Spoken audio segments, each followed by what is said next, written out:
You ready? All right. Good morning. Thank y'all for being here early. I am going to call this special call meeting to order for personnel purposes, personnel recommendations. Turn it over to Dr. Royster. Thank you, Ms. Bush. Go into executive session. Or do you want to go into the other room? Madam Chairman, I move we go into executive session for personnel issues. Madam. Have a motion to go into executive session and a second. All those in favor say aye. All those opposed, motion carries. Would all of you step out? I believe that would be easier. Brian, if you'd just hold the door. And just turn your microphones off. Yeah.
All right, thank you very much. We met in executive session and no decision or vote was taken.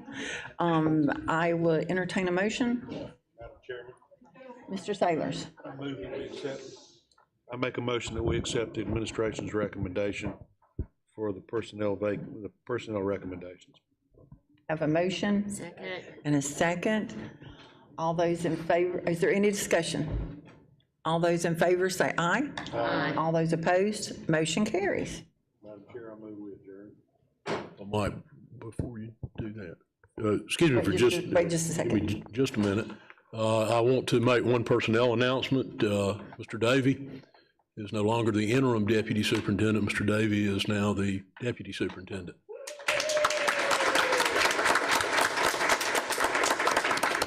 Thank you, Philip. Congratulations. Our condolences.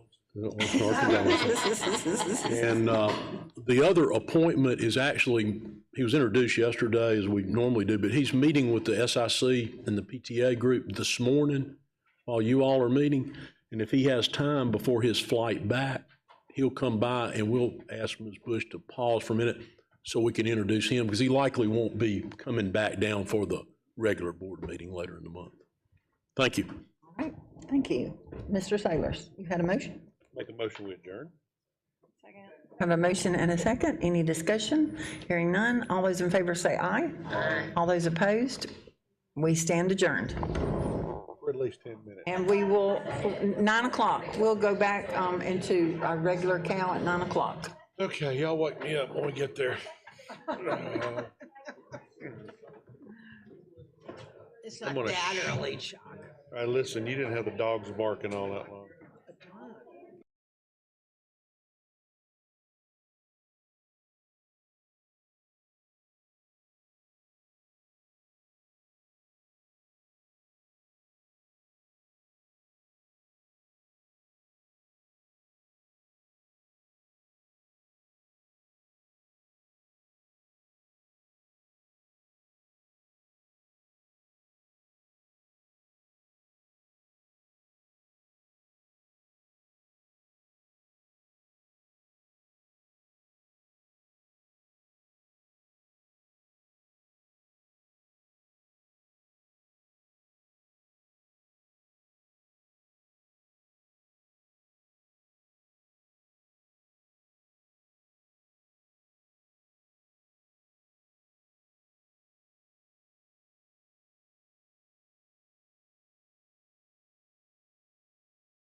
You're live. Good morning and welcome to our May Committee of the Whole. Thank you for being here today. And we have the first item on our agenda is the appearance of visitors. And there are no visitors, so, all right, we will move quickly on into our instruction portion. And Ms. Morrison Fair is, yes, consent agenda. Madam Chairman, I move to approve the consent agenda as presented. Second. Have a motion and a second. Is there any amendments or any discussion? Hearing none, all those in favor say aye. Aye. All those opposed, motion carries. We have no visitors this morning, so we're going to move into instruction, and Ms. Morrison Fair had a breakfast commitment this morning with one of our community partners, so she is going to be running a little bit late, so we will go into, we'll go ahead and go into the high school achievement. Dr. Royster. Thank you, Ms. Bush. We had a question from Mrs. Leventis Wells regarding achievement at high school level, and specifically asking about achievement at some of our schools with the greatest performance challenges. But really, this presentation is simply a high school version of what we previously did regarding elementary and middle schools. Now, not a repeat of it, but how that same process or a similar process or processes is utilized at the high school level to address schools where they're having challenges with performance. So Mr. McCoy and Mr. Reimer, oh, there they are. I was looking for you over there. We'll be presenting that, sharing with you our process there, some of the results we've had with that process, and also some of the challenges we face in that arena. Mr. McCoy? So thank you, Dr. Royster. As Dr. Royster mentioned, this is kind of the secondary version of what we did actually back in January. So it's been about 5 months. So and here, so just kind of the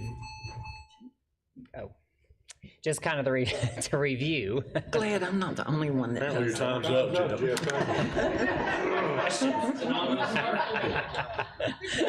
Any questions? So just some of that review is the factors that we talked about back in January. I did link the January presentation on this next slide for you in case, because it has been 5 months ago. So just some of those factors we talked about in detail that we're not going to talk about as much in detail today. But these 3 schools that we'll talk about specifically at the high school level would struggle with the same types of things as the schools we talked about in January. So we will talk about the poverty rate and actually give you some statistics around other schools similar to those schools in our county and how they're performing. The teacher turnover it can be still a struggle in the schools that we'll talk about today. Teacher recruitment as well. That student transiency, again, we know that we're talking about the schools typically for the most part on the White Horse Road corridor, and we know that is a very transient area, anywhere from 25 to can sometimes be up to 40% in certain years, depending on the year, as far as students moving back and forth within the schools and sometimes out of county and back in the county within the same year. And then, of course, student absence continues to be an issue sometimes in those schools, and of teacher absence, of course, too. So we talked about all of those factors last time in January. The one we'll kind of focus on today is the poverty, because we do have more statistics around poverty. As you can see, I linked the January Cal presentation back to you, so if you want to refer back to that, particularly on the focus school process, we're not going to go into the focus school process again because we just did it in January. So if you need to review, certainly you can do that in that January presentation. The Hattie, as we've talked about many times, we use Hattie's research and others' research as volumes of research on socioeconomic status and the impact that has on students. Not a factor we have control over, obviously, in schools and on families, but it is a factor we have to look at, particularly when we're setting goals for achievement for students. We're always pushing our schools to those next levels of achievement, but we do keep an eye on, you get the graphs every year that Dr. McCreary creates with where the poverty lines are versus where schools are achieving, above that or below those lines, and we watch that very carefully. And that graphic here, just on Hattie's barometer, just really talking about the socioeconomic status has a 0.57 effect size, which is significant, again, meaning that the higher the socioeconomic status, the less challenges achievement and academically than students who have lower socioeconomic status, because the factors we talked about, the transiency that comes with that, and some of those factors, sometimes not being prepared as well for school. That's not across the board, obviously, but those are some of the factors that we know influence our students in our schools. So looking at the high school trend data from the last couple of years, our schools, good news, our schools are trending up. And we are going to focus on, similar like we did in January, we're focusing on the schools that Mr. Reimer and I and our teams work in as focus schools. So those schools that we are in daily, working with teachers, coaching, working with administration and coaching. And so you can see, again, for the most part, we are similar to the other schools. If you look at, for example, Berea High at Algebra 1, we are almost actually slated this year based on predictions to be above our 2019 test score, so we'll recover that ground lost during the pandemic in there if that holds true. And you can also see Carolina, who's had some significant improvement, actually exceeding their 2018-2019 pandemic pre-pandemic test scores. And so you can again see where the trends we are. Ironically, Algebra 1, which has been a little bit of a challenge in the past, has been more of our larger gains over this past year. And again, we're slated in Algebra 1 again to go up based on fall EOC scores, which we already have back, and then the benchmark prediction scores. Again, we don't have the spring EOC scores back yet. Well, they're in the process of testing this month, so when we get those back, we'll know for sure. But our predictions on the benchmarks are usually very accurate. And then you can see English 2, again, where we're trending. We don't have the trend data for pre-pandemic because it was a different test. Remember, pre-pandemic, they did English 1, so there is no comparison data prior to 2021 because it was a different test. And then similarly in biology and U.S. history, you can see across the board where we trend. I'll remind you, based on the scores we looked at, I think it was February maybe or October, I don't remember when we did the test score workshop. You'll remember biology across the state was an area the whole state is working on as far as scores go. Not sure if that was a fluke in the test or what the issue was, but our test scores did go down in biology. Berea High actually's test scores went up. You can see again, they're almost at their pre-pandemic 65% level there. And then you can see again, U.S. history there. So looking at comparison data, so these are schools, some of you will recognize some of these schools. We do always pull the poverty levels of schools across the state. The state actually gives us those levels, those poverty levels and their test scores. So in this case, I do want to point out that this is Berea High here. In yellow you can see is where the Berea High test scores are sitting currently. The red actually are schools that are performing below Berea High. So in this case, red is, for us, is good in the sense that Berea is outperforming those schools or those tested subject areas. One of the reasons we do this is because we do encourage principals. For example, if you look at, and by the way, we did indicate urban poverty schools. There are some up here that are more like Berea High School than others. Urban poverty is very different from city poverty, from other types of poverty. So we do try to compare like poverty to like poverty schools. But you can see the ones with the pound sign there are actually more like Berea High School, which is really Berea High down.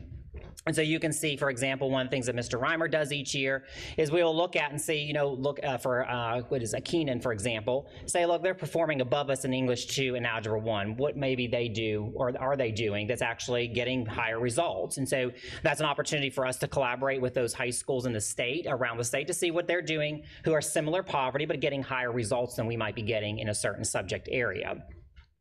So similarly, Carolina, when you look at Carolina is actually slated this year to have some significant gains actually in their EOC scores based on, again, off of predictions and actually the fall real data for EOC. So Carolina has, in the fall, we'll look forward to presenting that data to you, but we're very promised by Carolina's scores and focus this year and looks like their increased test scores. But you can see, again, Denmark, Oler, again, not an exact comparison because the poverty is different in Denmark, Oler, but you can look at Burke High School there, 54 in Algebra 1, we're sitting at 51 in Carolina, so, and 41 in U.S. history versus 36. So again, that'd be an opportunity for us to work with that school to figure out why, and hopefully some mutual benefit. We're obviously scoring higher than they are in some areas, so hopefully a mutually beneficial collaboration there possibly. And then finally, again, Southside High School, really the only ones meeting, and all of these schools on this chart that you see for Southside are urban poverty, so they actually are very similar in poverty to Southside High School. You can see about a 4-point difference when you get down to North Charleston of an 88.7% poverty versus Southside's an 84% poverty. So you can see again, English 2 would be the one subject area that's slightly outperforming. Keenan High School will be slightly outperforming Southside High School in English 2, but overall Southside's actually performing well, again, compared to their peers. Now, we take that as a benchmark. We take that as looking at how do we continue to, or obviously performing a little higher than these schools, so how do we push it to the next level? How do we continue to improve and continue to perform higher? We don't let poverty stand in the way of a barrier to our education of our students. We just keep that in mind as we're educating, particularly when we're working in the schools with the strategies we know work with students of poverty, building background knowledge, building context for the students who may struggle. I won't go over this because it's a repeat from January, just our focus school organization. Our focus schools, again, the 3 schools that we're talking about today are in that top tier, that red tier that we are looking at. And so we don't currently have any high schools that are in CSI status. I talked about that in January with some of our, last month, I think it was when we did the report card and status updates for you, when Dr. McDavid did that. But we do have these high schools because they do struggle sometimes with achievement. So we work in those high schools to help the teachers and help the staff achieve the higher levels there. So there he is. Mr. Reimer, she left. Mr. Reimer is going to talk a little bit about the focus strategies that we use, or the turnaround strategies we continue to work on in the high schools in particular. Thanks, Jeff. Good morning. Mr. McCoy mentioned the focus school process.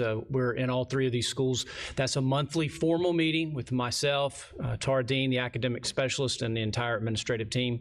But as Jeff mentioned, we have specialists and members of academics, and that also includes special education in those schools almost daily, providing support, analyzing their benchmarks. That's how we kind of are ahead of looking at what could happen on the EOCs based upon their benchmarks, because we spend so much time in those schools discussing those benchmarks with the students, with the administrative team. That's the second bullet as well. We just got back, I guess last week, Jeff, the most recent benchmark, which is the predictive benchmark of where our students will perform on EOCs. And as Mr. McCoy mentioned, it was a very good news coming out of that. But what we work with those schools on are strategies to help reteach, providing supports for reteaching of students that may have not met those indicators before they get to the end of course assessment, which will be coming up in just a couple of weeks. Again, multi-tiered systems of support. 2 of these 3 have formal on-track processes. They have staff for on-track, that's Carolina and Berea, but all of our high schools use on-track process to identify students who are struggling with attendance, behavior, and grades, and we have plans in place to address those at those schools, and that involves of course their administrative team, any behavior interventionist, and also those from our operational attendance part of our district that will help support those schools, especially with the attendance piece of that. All of our high schools, including these 3, have assistant principals that they send monthly, or this past year we sent monthly to Mr. McCoy, Ms. Dean, for professional development related to academics, specifically to academics, and improvement of providing feedback to teachers, and how to leverage PLCs to the highest level that they possibly can be leveraged. That also coincides, so that's one assistant principal from each of those schools, but at 4 times a year, the assistant principals meet with myself and Ms. Dean, and we are also providing academic and some operational professional development to all assistant principals in our district. So those are some of the things that are not only done throughout all 15 of our high schools, but obviously with more intensity at the 3 focus schools. So as Mr. Reimer mentioned, some of the things we do, what we primarily focus on with the assistant principals who come to us, to Ms. Dean and I, once a month. Those are to kind of tag the instructional assistant principals. It is dive deep. That's about 3 hours worth of training each month that they get that really goes deep into strategies for really tier 1 instruction. We focus on tier 1 first because that's where all students access standards and curriculum. Then we also then move, as you are familiar with, on the left-hand side there. Yes, your left-hand side. There are tier 2 interventions with the students who maybe not get it in core, but then what do we do for the students to try to remediate? And then obviously tier 3 are those more intensive strategies. It can be, certainly can be special ed. It can be certainly pull out of some sort. And but a lot of times those tier 3 strategies even happen within the classroom with our teachers. So we wanted to focus a little bit. We didn't have time in January to do this. It was maybe a little more relevant with high school because of the Universal Design for Learning initiative we have started earlier in high school, is really looking at students with disabilities. So last month when Dr. McDavid went over the presentation with you about the report card data, you'll recall that a lot of our schools, we had several schools on there for ATSI, for students with disabilities, identified as a subgroup that wasn't performing where they needed to be performing to come off the state list.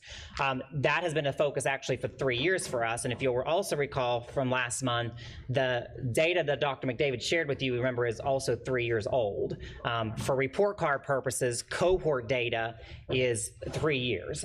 Those students who graduate took those tests 3 years ago. So the data I just showed you actually was from last year. So it is, we have to keep that in mind, that there's a difference between report card data versus the actual test score data yearly because of the way the state does accountability. So sometimes the implication of that is some things we do in schools, particularly at high schools, they don't always show up until 3 years later as successful because of the accountability model, even though we monitor that yearly through our EOC test scores. The accountability on the report card, however, just doesn't always show up until 3 years later. Just as I recall, as we go into this, we shared a statistic, I believe, with you last month as well, that 65% of students with disabilities spend 80% or more of their time in general education. That's the whole point of us focusing on the tier 1 instruction, even with those schools that have been identified as ATSI for special education, because those students are spending the majority of their day in the general ed classroom accessing their tier 1 curriculum. So we've talked about this in the past. I'm not going to go through the Universal Design for Learning in depth because we have presented on that before.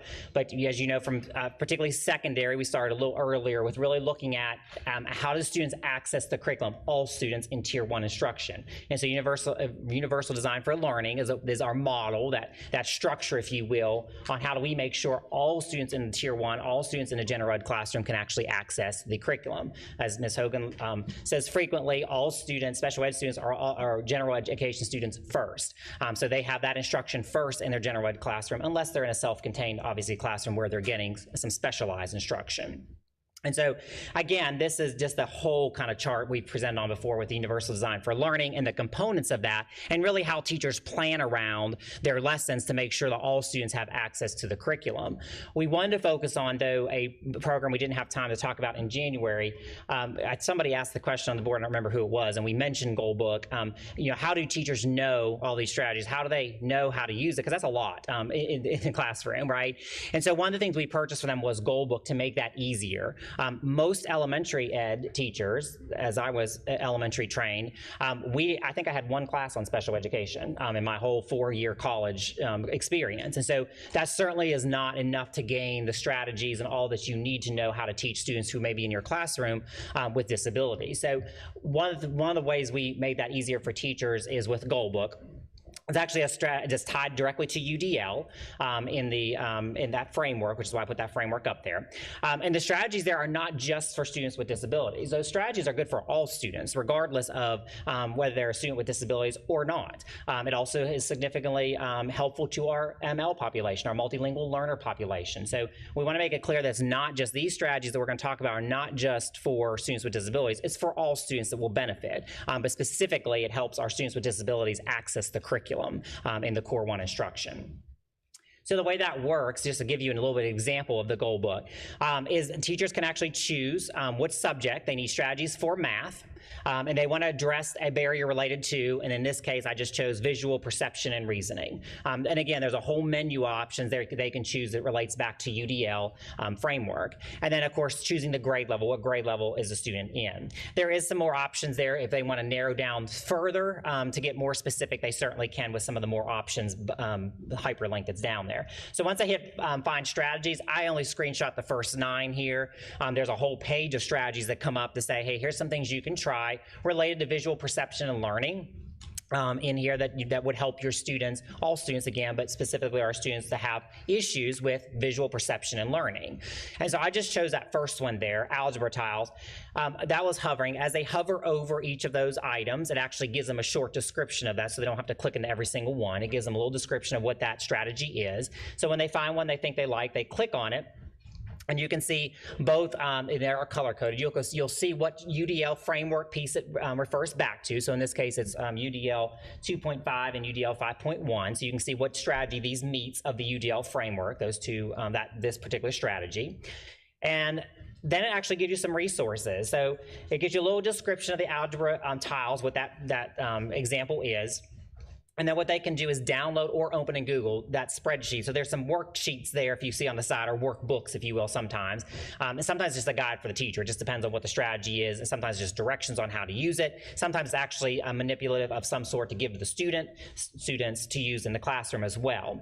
And then teachers also they sign into this, so they actually can favorite these or save to their library so that they have access to them regularly if it's something they're going to use on a regular basis. But you can see they can download it and save it, so it's easy to access later. It also has teacher implementation tips for teachers. So you can see again, how do you support students with whatever disability again you choose? How do you support students with that disability? So in this case, how do you support them in multiple choice? How do you use matching templates for our beginning students? And then sometimes students who may have some gaps in their prior knowledge, how do you go back and look at basic addition and subtraction? Again, remember the grade level I chose here was 9 through 12. So it's not always appropriate to give a high school student a worksheet or something that's going to do simple subtraction. So how do we do that in a way that actually doesn't make the student feel like they are so far behind and feel out of place, but a way to do that without kind of calling attention to it. So it tries to give you some strategies there that you can use based on the student's deficits. And it gives you a couple more things there. Again, this is not going to relate to all students. You have to know your students. You have to know where your students are struggling. And then based on this is giving the teacher some tips to say, hey, here's some ways you can use this. Here's where this may come in handy for which types of students as well. So similarly, looking at supporting, and again, those strategies, a lot of those strategies will help our students with multilingual as well. But a lot of the strategies you're going to find in Goldbook are visual strategies as well, which we know those concrete visual strategies also helps tremendously our students with multilingual backgrounds who are still learning the English language. They need that concrete instruction. And so as we look at, if you'll recall last month, we didn't have very many schools that were identified as a subgroup underperforming for multilingual learners. I think that was less than 5. So overall, we've been doing this a little longer with our multilingual learners because of some of the curriculum and things we have bought in the past. So most of you have probably heard of this if you've been around at any point in time. This is not Greenville's model. This is a national model that's mostly recognized, what most districts use to instruct students who don't speak the English language when they come to us or are limited proficiency in the English language. So the sheltered instruction is what we are using in our schools. You can see the 3 basic levels there, of 3 basic areas there. Obviously, our goal is academic skills. That's what we're trying to get, is the academic skills for students so they can achieve. But also language proficiency. Again, the students may not speak the language at all, or they may be a level 2 or a level 3. They're still at the beginning phases learning the English language. And then obviously the content knowledge is accessing content knowledge so they can be successful in the future grade levels that they're going to move up into. So this, though, the reason it's a Venn diagram there is because they have to do all 3 of those. We don't have the ability just to focus on language for a year because the clock is ticking on getting those students to graduate on time and to gain the content and the credits. So we teach the language proficiency while we're teaching the academic skills and the content knowledge for our students. And so that SIOP model is what our state uses. Most states use PSYOP. Our state is a big PSYOP state. The Shelter Instruction Observation Protocol, and it allows them, again, to do all three of those things at the same time. So that's when our teachers go through the training to become a ESOL teacher, a multilingual teacher. That's part of what they're being trained in on how to do that with our students, how to plan instruction for students who may not speak the language. I'm not going to go into each one of these in detail, just to show you the model. It's got several phases to it. You start at the top there, but this is what teachers take into consideration when they're planning their lessons. Again, a lot of times are multilingual teachers who are planning these lessons. Certainly, though, are some of our core instruction teachers. When you're looking at schools that are 50% or above multilingual learners or ESOL, then you obviously are going to have to embed some of those strategies into tier 1 and core instruction in order to move the academics of the school. And as you know, that varies from school to school. That next slide, those of you who want to delve more into it, you can see again, very briefly, which each of those components of the PSYOP model includes. A lot of this is what the teacher does ahead of time for planning, to prepare for lesson delivery and how students are going to access that. And then you can see again that interaction piece is very important. If you walk into one of those classrooms, there's a lot of pictures being used sometimes at the lower access levels of language, just because those students need those concrete examples of what certain things as they're learning the language. So what it looks like in practice, this is just one example of a learning objective that a teacher might take. One of our, again, it could be a core teacher, but one of our multilingual teachers. So if you're looking at understanding the process of photosynthesis, they know their kids. They know which levels of language they're on. If they're on level 1, which really they don't know the language yet, they're learning the language. Level 2, level 3. Once you get beyond level 3, they have a pretty good grasp of the English language. They're able to sit in class. They're able to access content in the classroom. Below level 3 is going to be a little bit of a challenge. They're still going to be struggling on that continuum, depending on where they are. So you can see, based on where students might be on that continuum, if they're beginning, they just got here, they don't know the language. The teachers in the classroom, you're going to see a lot of pictures. You're going to see a lot of references when they're teaching, to using diagrams, to using pictures that a lot of times the students are familiar with, because pictures can be universal, obviously, across languages. But they're going to use those pictures as a concrete example for students. For those that might be on that level 2, they may use that intermediate proficiency that you see up there, where they're going to be doing a lot more vocabulary. They're going to be teaching and embedding the vocabulary with the students, in this case, to describe the process of photosynthesis. And then finally, for our students that are a little more advanced, so that level 3 and really above, they're again, learning the English language, so they're going to be expected to speak in complete sentences, to orally describe the process of photosynthesis. So that's what's going to be happening in those pull-out programs for our multilingual students. When they're going there, you're going to see that, again, that the whole goal of that pull-out is language acquisition, is practicing that language acquisition. But again, we are doing it in the realm of those 3 items. It's not necessarily in isolation, it's in the realm of those 3. So we're acquiring academic skills, we're acquiring content knowledge while students are learning the language. They can learn the language while learning photosynthesis. We can be teaching photosynthesis, depending upon the level, again, whether it's pictures or vocab words or complete sentences. We can be teaching the content and academic skills while also teaching students how to access the language and learn the language, the English language here. So I think that was the last one. So any questions? You. Do you want to take this over? We just went ahead and started. You. All right. All right. Thank you. All right. Do we have any questions? Yes, Dr. Stiles. Mr. McCoy, thank you very much for that. I really appreciate it. And I enjoyed learning about Goldbook. How long did you say we've had Goldbook in our schools? I think Dr. McDavid reminded me, was last year the first year or was the year before? Last year was the first full year that we've had special education 4 years apart. So special education, we've had it several years. Last year was the first time we gave access more to the general ed content area teachers. Are teachers embracing that? Do they have positive things to say about it? The ones, I think, for the gen ed population, we're a little behind where SPED was because they've had it for a few years.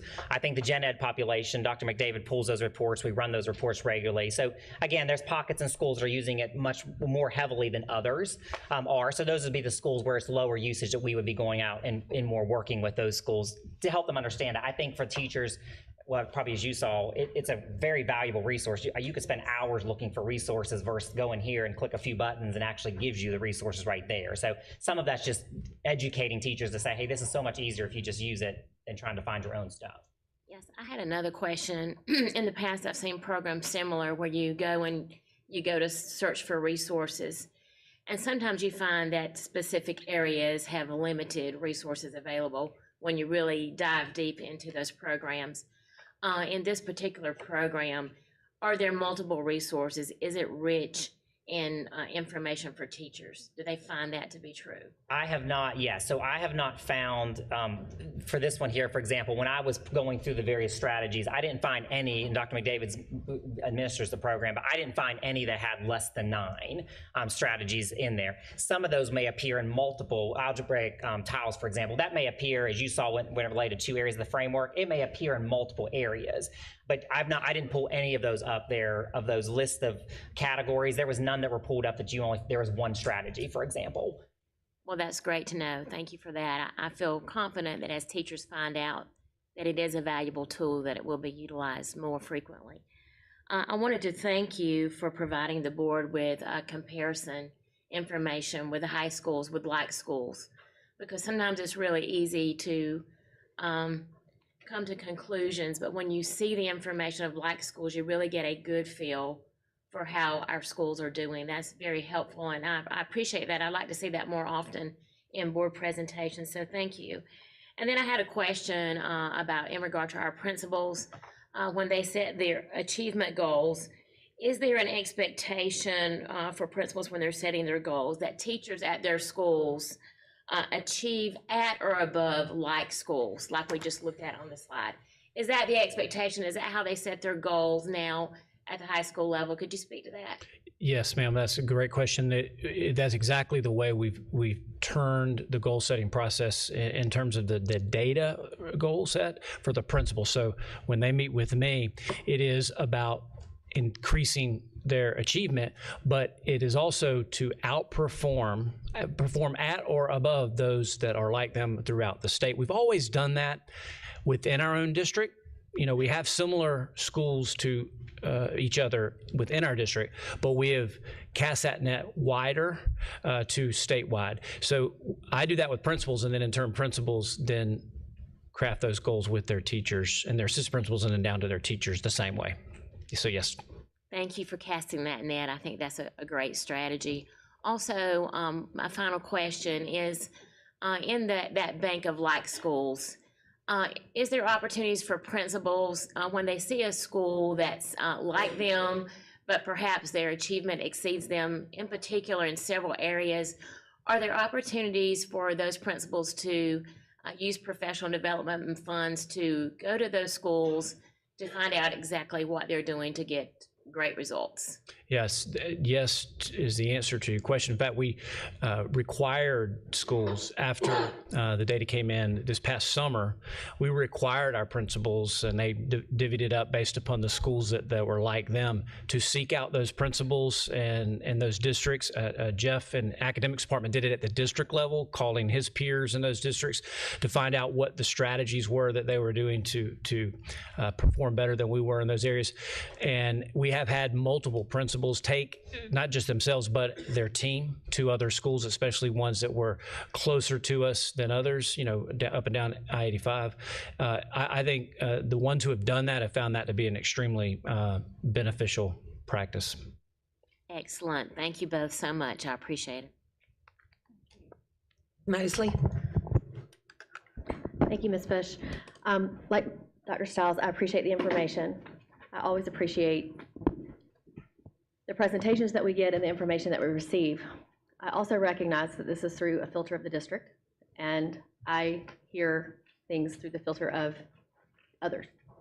So I have a question for you. I'm going to try to say this as diplomatically if possible.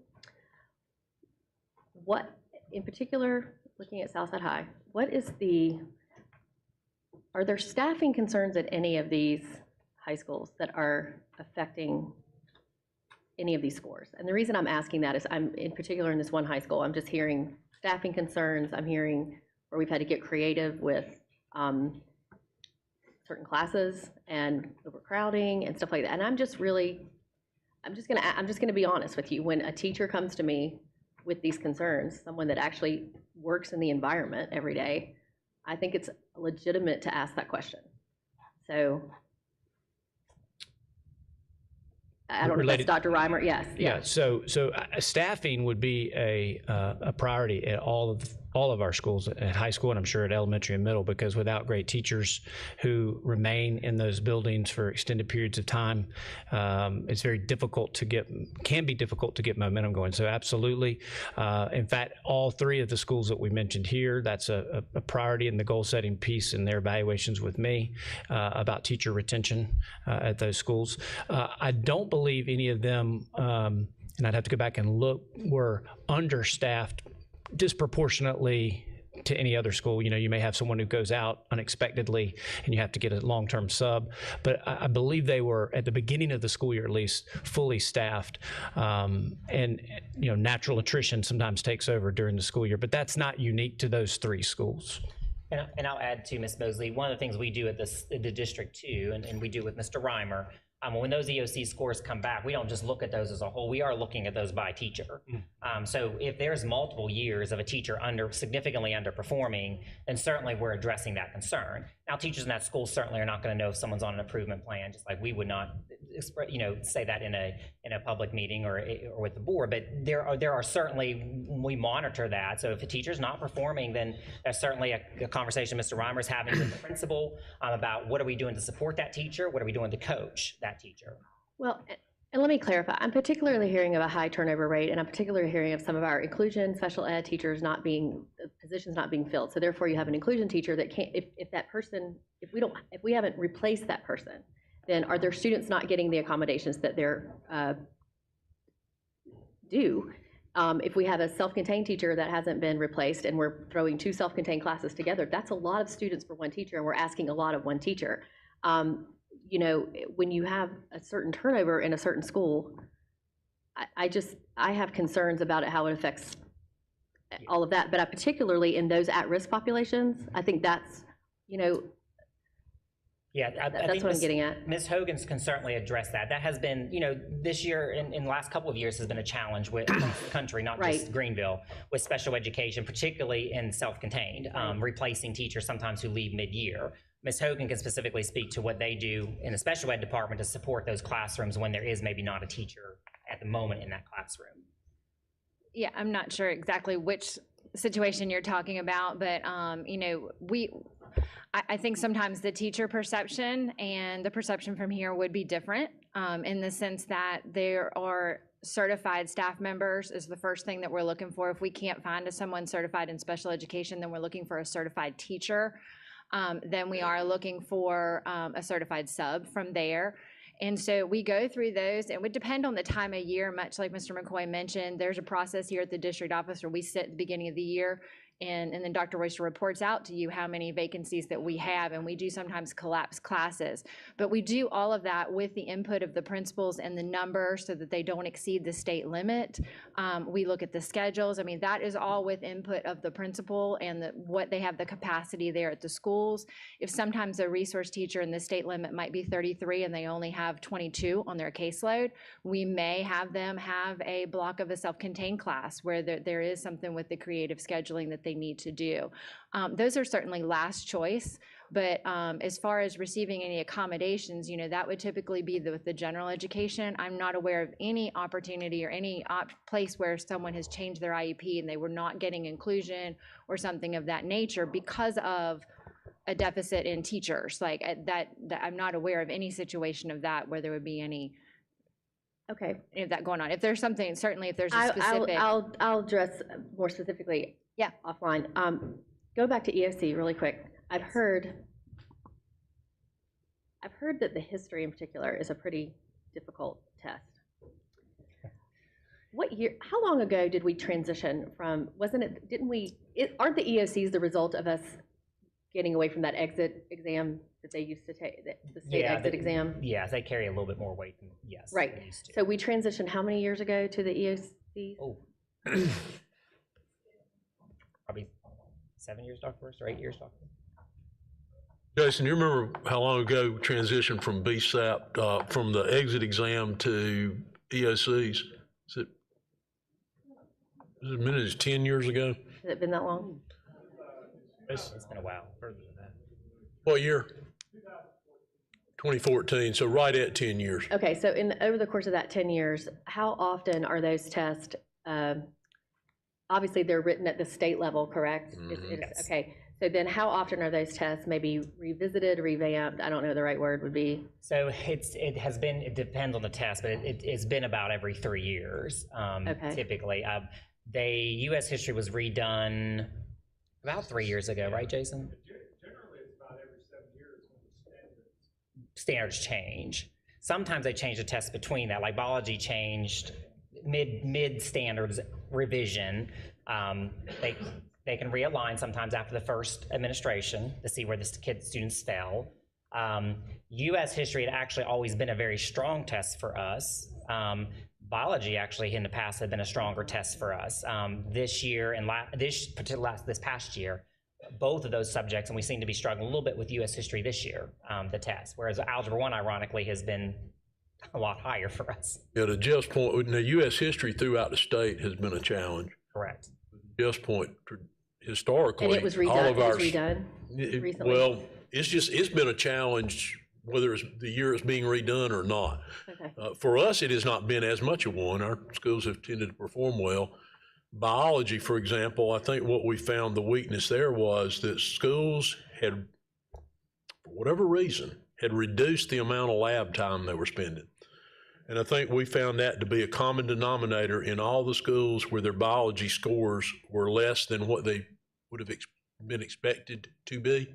They weren't spending the amount of time in lab that they should spend, maybe 5 or 10% versus 20 to 25%. Is what we recommend. And U.S. history, I will say, when they changed the last set of standards, it changed drastically the standards in how we teach U.S. history. We went away from really DOK 1 of what date was this war and what date, to shifting really to a lot more higher DOK as far as analyze this primary source and answer these questions. So it was a huge shift for the state and us, including when we went K-8 change in history standards. The biggest issue, I believe, and challenge with U.S. history is the fact that it's a one-year course. You think about when you were in school, whatever year that might have been, you took one unit of U.S. history. Well, for me, that was more than 40 years ago. Well, there's been at least 40 more years of history since I took it. And 1 year wasn't enough to cover it in 1970. I would have taken it in 75 when I was in the 11th grade. Quite honestly, all the revamping people want to do at the state level, one of the things they need to revamp is to make U.S. history a 2-unit, 2-year requirement instead of 1 year, 1 unit. It is insufficient time to study the breadth and depth of U.S. history to do that in 1 year. That's part of the problem. But now we're the same as pretty much everybody else. Everybody else is doing 1 unit. As a high school principal a number of years ago, back when we still had tech prep and college prep, we only taught college prep U.S. history over a 2-year period. So if you wanted college prep, you had to take it for 2 years. If you didn't want college prep, you could take the TP, which was 1 year, because that's the requirement that's supported by the state graduation requirements. I think that would do a significant amount statewide to improve those test scores.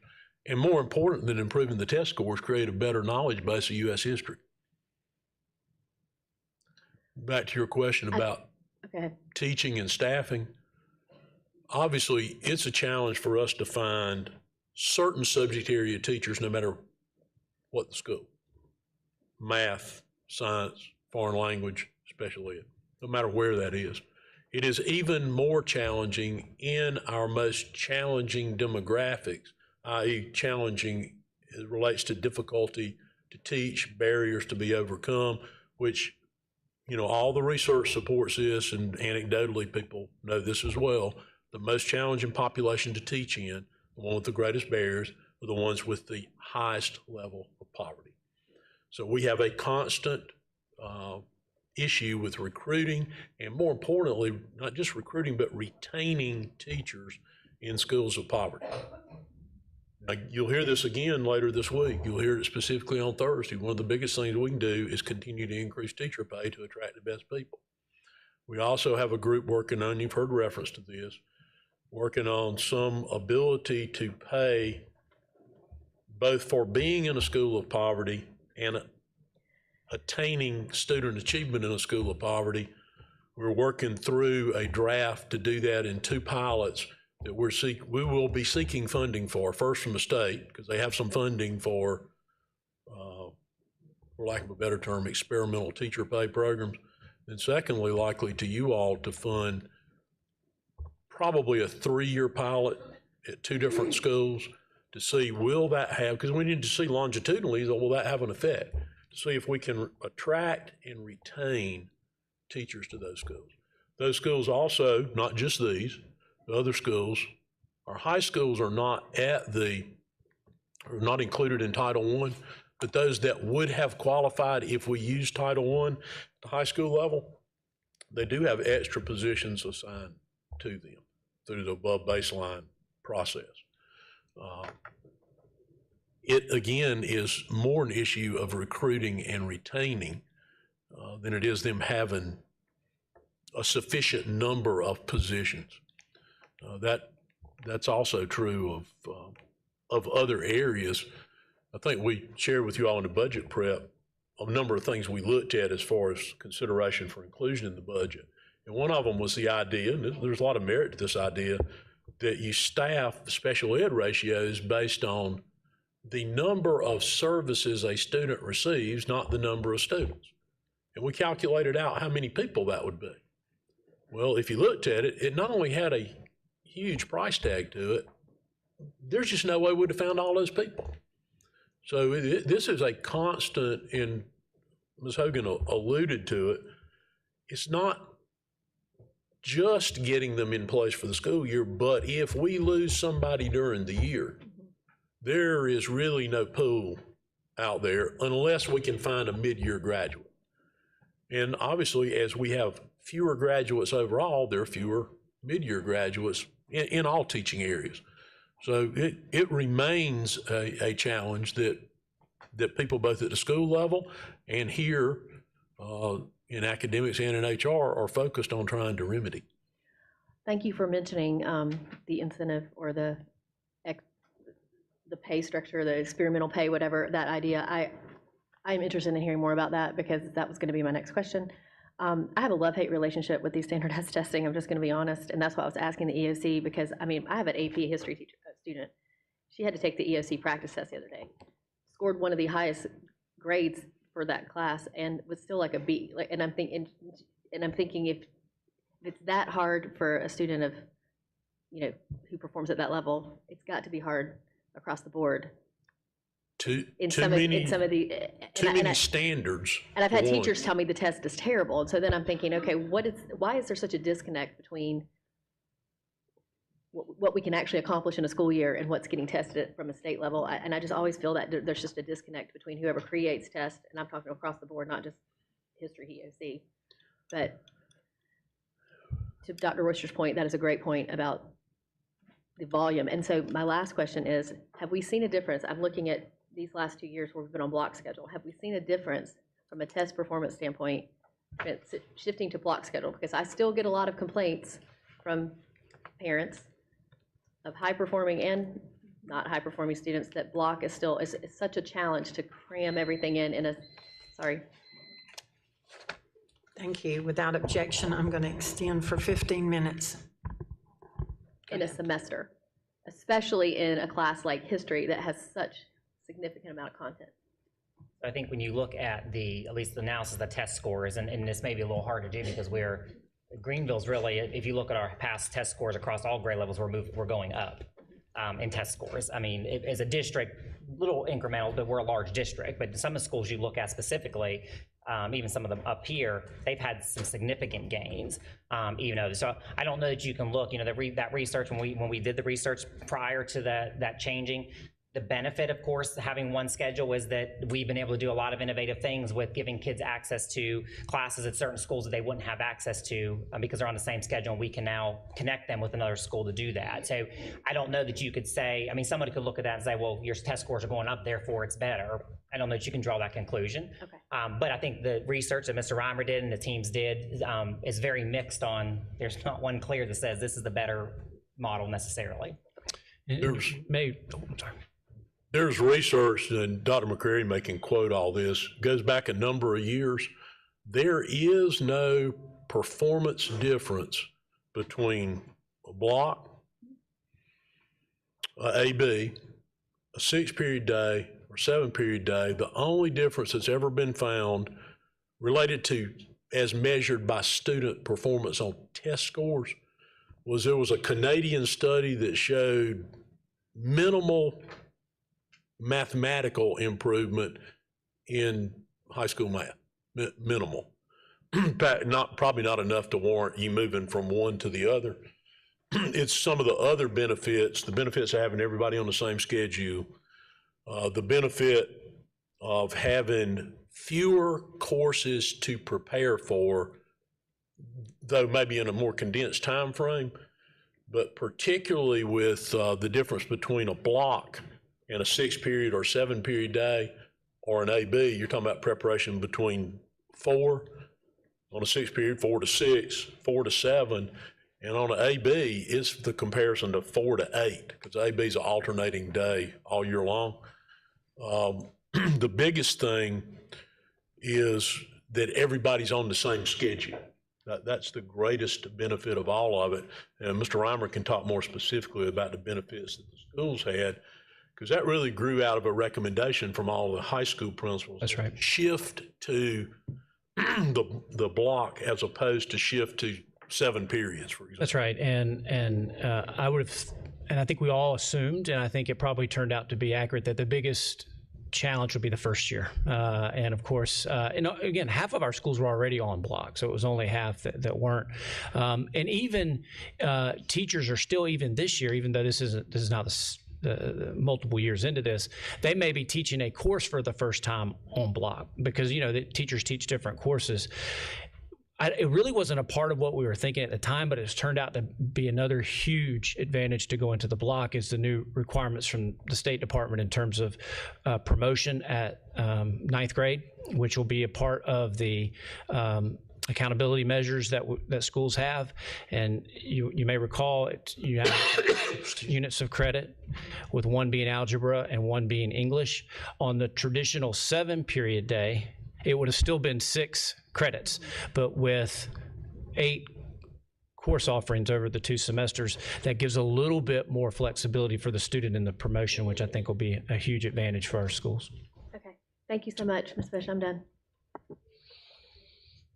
Ms. Presley. Thank you, and Mr. Reimer. 3 questions.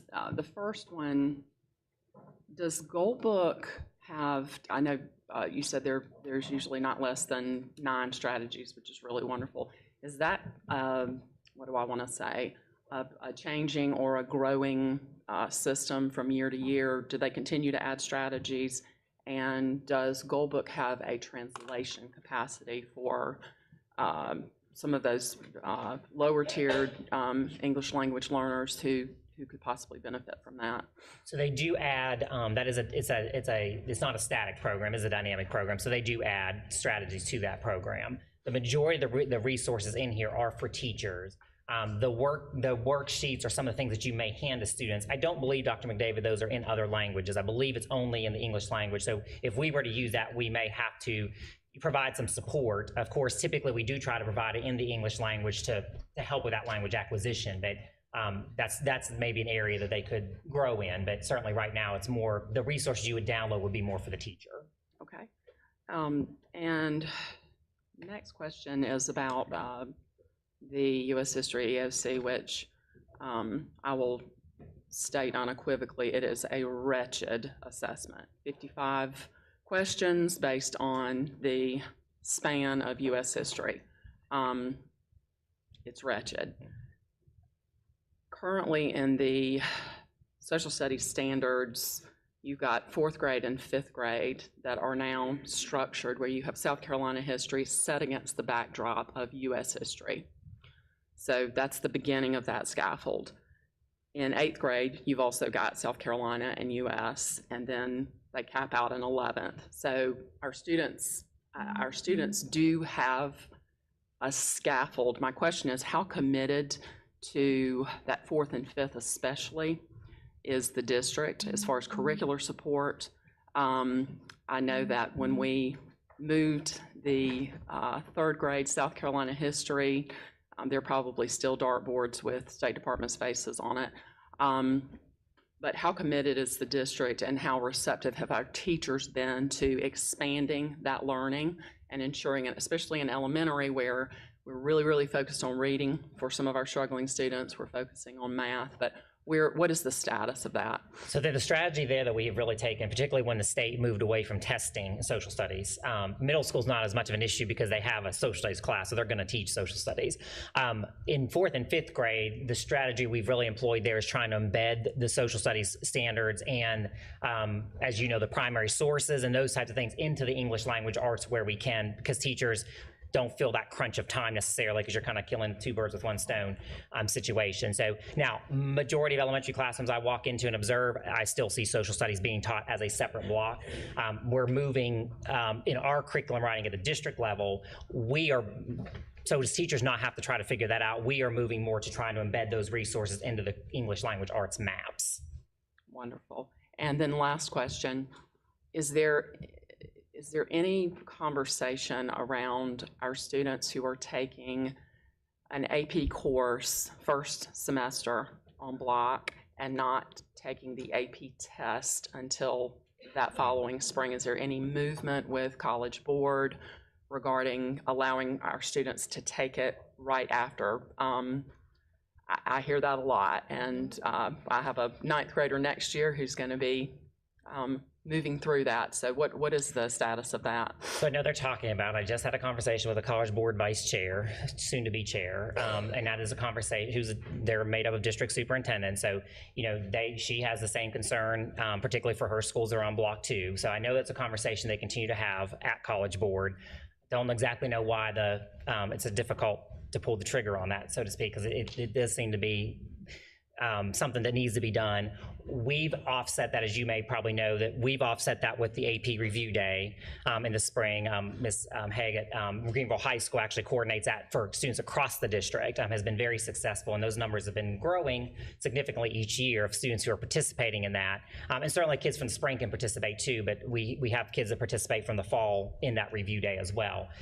So yes, I know they're discussing it, but they seem like they've also been discussing it for like 6 years. So, and have we seen any dips in student performance as a district as far as how our students are performing with the moving to that? Has there been any have there been any looks taken at those children who take the course in the fall and then don't take the exam until spring? So I don't know if Dr. McCreary's done it more recently. We did it maybe the year, when we used to compare, we did it not after we moved, but when we compare block schools to, again, like block schools, to like 7 period day schools. At that time, there was not really a significant change one way. Some classes actually were higher in the block than they were in 7 period and vice versa. So that was very inconclusive as far as that goes. It was at one point we did look at the review. Blair gave me some data, I believe it was Blair, who helps with the AP Review Day. That does help students, all students. The fall students, I think it particularly helps because it does bring back and refresh that content that they haven't had for a semester. So I think that's why we're seeing an uptick in that Review Day. We're seeing more AP kids coming into AP classes too.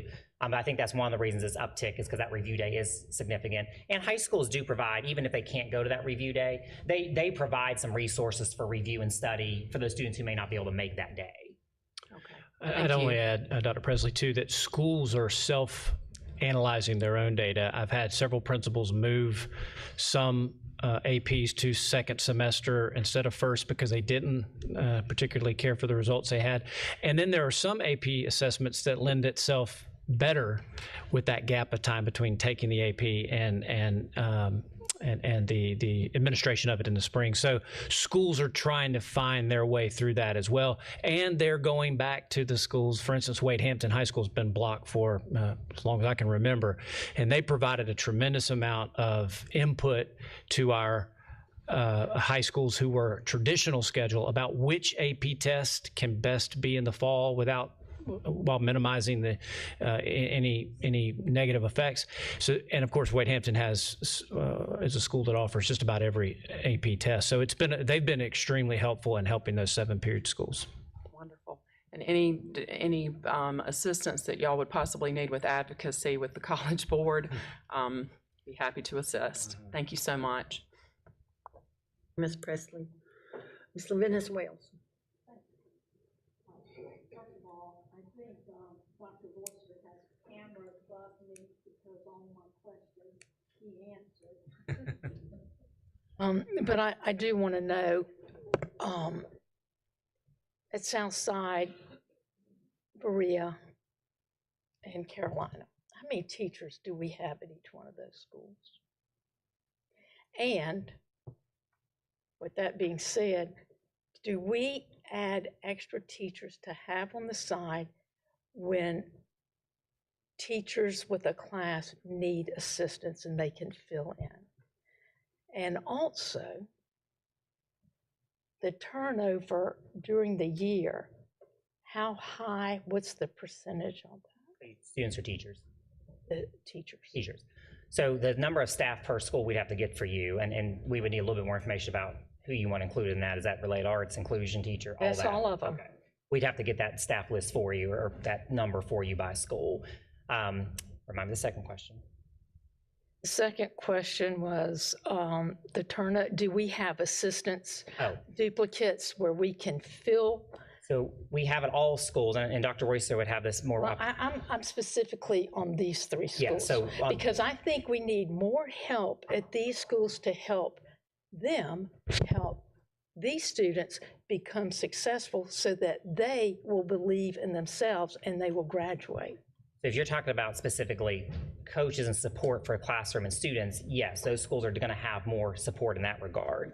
If you're talking, were you talking about though teachers to fill in case someone's out? Yes. So we have at least one, yes, we have at least one permanent sub, Dr. Royster, at those schools, because I believe all of them, and I'm not sure. Some of them have more than one now. Permanent sub, not necessarily a certified teacher. It's just somebody to put in the class. So all the schools are staffed on an allocation formula. So specifically at the high school level, it's Robin 21.5 to 1. A small school, that is a school with an enrollment of 1,000 or less, gets an additional, is it 4 or 6? Teachers, 4 FTEs. So to get a teacher for every 21.5 students, and they get an additional 4 teachers. If they have special needs or circumstances, they can request above baseline. So they have above baseline positions. There's not a school that was compared up here today that does not have some number of above baseline positions related to some unique circumstance or nature of circumstances at their school. The problem inherent in any more staff is finding qualified staff and retaining them. Just like the example I mentioned earlier about, we could add more special ed positions, but if we can't find teachers to fill them, it doesn't do any good to have more positions. So our focus and effort, as you saw in the budget workshop, and as you'll see again Thursday, is to get our teacher salaries up to the level that we can attract and retain the best teachers we can attract and retain. There are all these other factors that require unique approaches, but quite honestly, you give them right down to it, this comes down to the challenges presented by students living in poverty. And some of them are cyclical generational poverty. And you can see that when you compare us to like populations, we're performing better than they are. We're not satisfied with that. We want, and what we challenge our schools to do, Mr. Reimer didn't exactly say it this way, but we want them to be at the top of the group that's like them statewide. If they reach the top of the group that's like them, then we expect them to compare themselves to the next group up and be competitive above where you should expect them to be. Our constant effort is to continuously improve and to constantly be pushing our average up. If we're moving our average up, we're moving everybody up. We're moving those below, those at average, and those above average. So we've got to do a better job retaining teachers. Where we have inexperienced teachers, we've got to do more work with them to give them the strategies that will help them to be effective. Because quite honestly, in this environment we're in right now, putting more personnel in there is not a solution. I mean, over time, quite honestly, if that had been a solution, Title I, the way it was used for years, would have solved the problems of impoverished schools years ago, because it was primarily used to buy more people. So it has to do with the quality of the people we put in there more so than the quantity, though we want to make sure they are adequately staffed. Thank you, Dr. Royster. Ms. Levinus-Wells. I still have 3 people going to speak, so without objection, I'm going to extend our time for 15 minutes. So, Dr. Royster, I don't want a babysitter to be hired. I want a qualified person that's going to bring something to the table that's going to make a difference in that child's life. Exactly. That's what we look for. I just don't want someone to just, be there. Well, you need me to watch your class. Okay. But I want someone, if we're going to put someone at that school, I want someone that is qualified to handle that level that will make. Now, let me just go on. The feeder schools into Berea, the middle, at all these schools, what are we doing at those middle schools and elementary to make sure we're starting to build this? I mean, we've got to start here at the bottom to make sure by the time they get to high school, they're feeling good about themselves. Because if they're not feeling good about themselves in elementary and they're feeling, man, I'm poverty, I'm not going to do well, okay, then we have failed them. And if they go to middle school and they're even worse, and then that's when all the behavior, of course, we're seeing more and more behavior in elementary level schools, and then it increases in middle, and by the time they get to high school, we're out of control. Yes, you'll remember from the January presentation, all these feeder schools, I'd have to go back and look at not every single feeder school, but the majority of the kids who feed to those schools are in our focus school process. They're part of our focus. Okay, they're in your focus, but, okay. You'll also recall, probably, when we did the analysis of who's actually with us from kindergarten to 9th grade in those schools, it's very few of our kids, so there is not a continuous. Even from kindergarten to 5th grade, I don't remember those statistics exactly, but from kindergarten to 5th grade, significantly amount of kids we don't have in our system from K to 9 or K to 12 in those schools. So then the next thing is, how do we attract, and this was what one of my main focuses, how do we attract other students? And we have the IB program at Southside, but what can we do to make Southside, Carolina, and Berea more appetizing for other students to go there? What special programs can we implement in those high schools to attract great students that will shed their experience and success and get everybody on board? I know that's hard, but we got to start somewhere, and we got to think outside the box, because we have got to get these kids in with other students that will work together and build relationships to make everyone feel validated. You remember Valued. Carolina also is a magnet school of engineering and health. So that is their magnet for the draw. The biggest thing goes back to what Dr. Royster said, getting quality staff in those schools to go. What we're doing up here is to continually increase those test scores. So while programs draw, parents also want to make sure the schools that their kids are going to have quality education. I believe in these schools. I've been in all these schools. Mr. Reimer's been in all these schools. There's great teaching going on at all these schools. we have to continue to staff those schools with quality personnel, which means we have to be able to draw quality personnel to those schools. That's what's going to draw students if they choose to go choice. Carolina does have kids going into choice at Carolina. Obviously, Southside does as well with the IB program. So there are kids that choose to go to those schools. But obviously, we want to continue to increase that. And more importantly, we want to increase the achievement of those schools. Well, I know we do. And how long do we leave teachers there, and do we ever rotate them? Because burnout, I'm sure, at some of these schools are high. Well, the problem really at those schools, as we talked about at the beginning, is really that they're not staying. That They're rotating themselves. We don't have an issue with rotating people out of there. We have an issue with retaining teachers there. And while I understand your point about recruiting other students into those buildings, the single two greatest challenges to student achievement in this school district, regardless of what school it is, are students in poverty and students needing special ed services.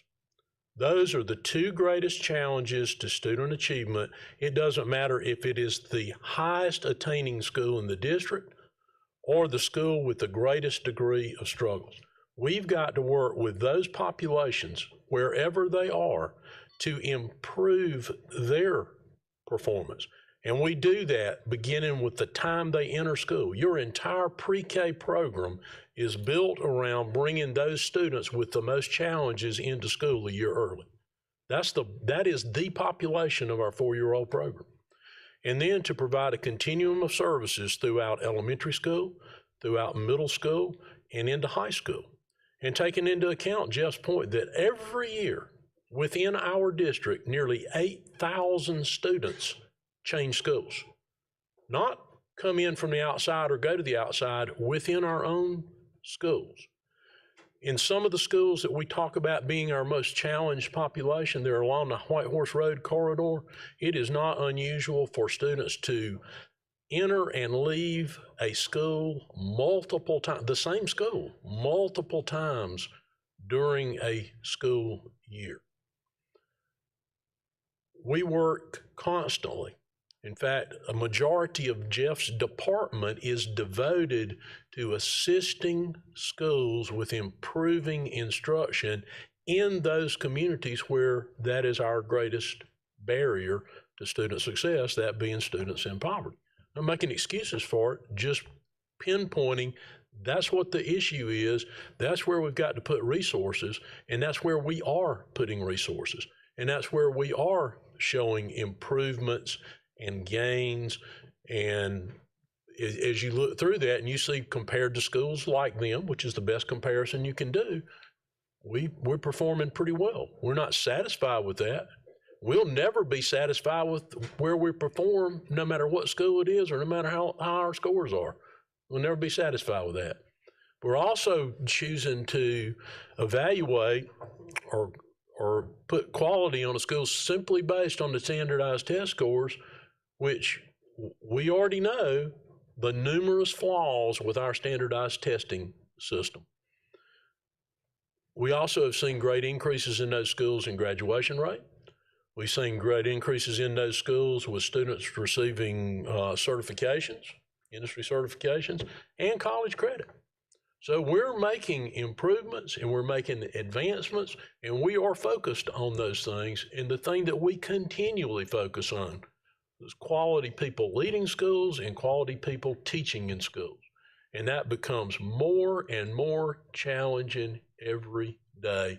And if you pick up, as I'm sure you do, media reports about education throughout our state and throughout our nation, that leads the topics just about every day is quality teachers, increasing teacher pay, and retaining teachers.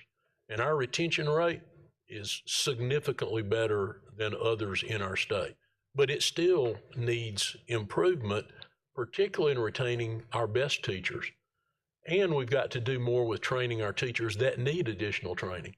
Many things, and I think Jeff alluded to this earlier, in his own preparation to teach, there are many things that aren't covered in teacher preparation courses. That's one of the reasons we work with our first year teachers for 3 or 4 days before everybody else comes to work, to try to provide some additional training in those areas. So we continue to focus on that, and is the majority of discussion that we have about academic attainment has to do with those subgroups that do not perform at the level we wish for them to perform. Done.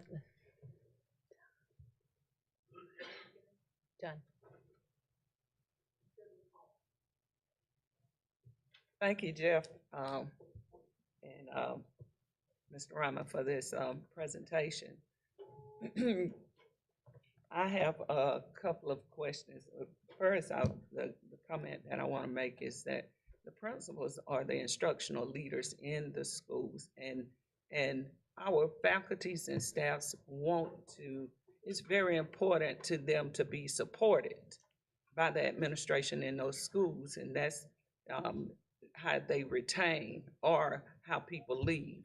I'm so glad to see that Dr. Royster said that we're looking into providing incentives we need veterans, good veteran teachers in these schools, and most of the time these schools have over an abundance of new people just coming out of college. So I'm glad to see that we're looking at that. My question is about the goal book. Yes, ma'am. How is that connected with the Mastery Connect? How does that coincide with that? And is goal book an expectation or an option? Well, for the staff? So right now it is a resource for the staff. There are certain teachers who, to your point, veteran teachers who are very good at their craft and have been doing it for years may not need a resource like that because they just naturally, over the years have accumulated those strategies. It's not really connected directly to Mastery Connect, other than what it gives the students ability is to access the curriculum, which obviously means they're going to perform better on Mastery Connect and the state assessments if they can access the curriculum because of these strategies. But that's available to all of the schools now? It's available right now. Dr. McDavid will have to help me with we've changed it a couple times over the years, but Dr. David, can you speak to where it's available right now?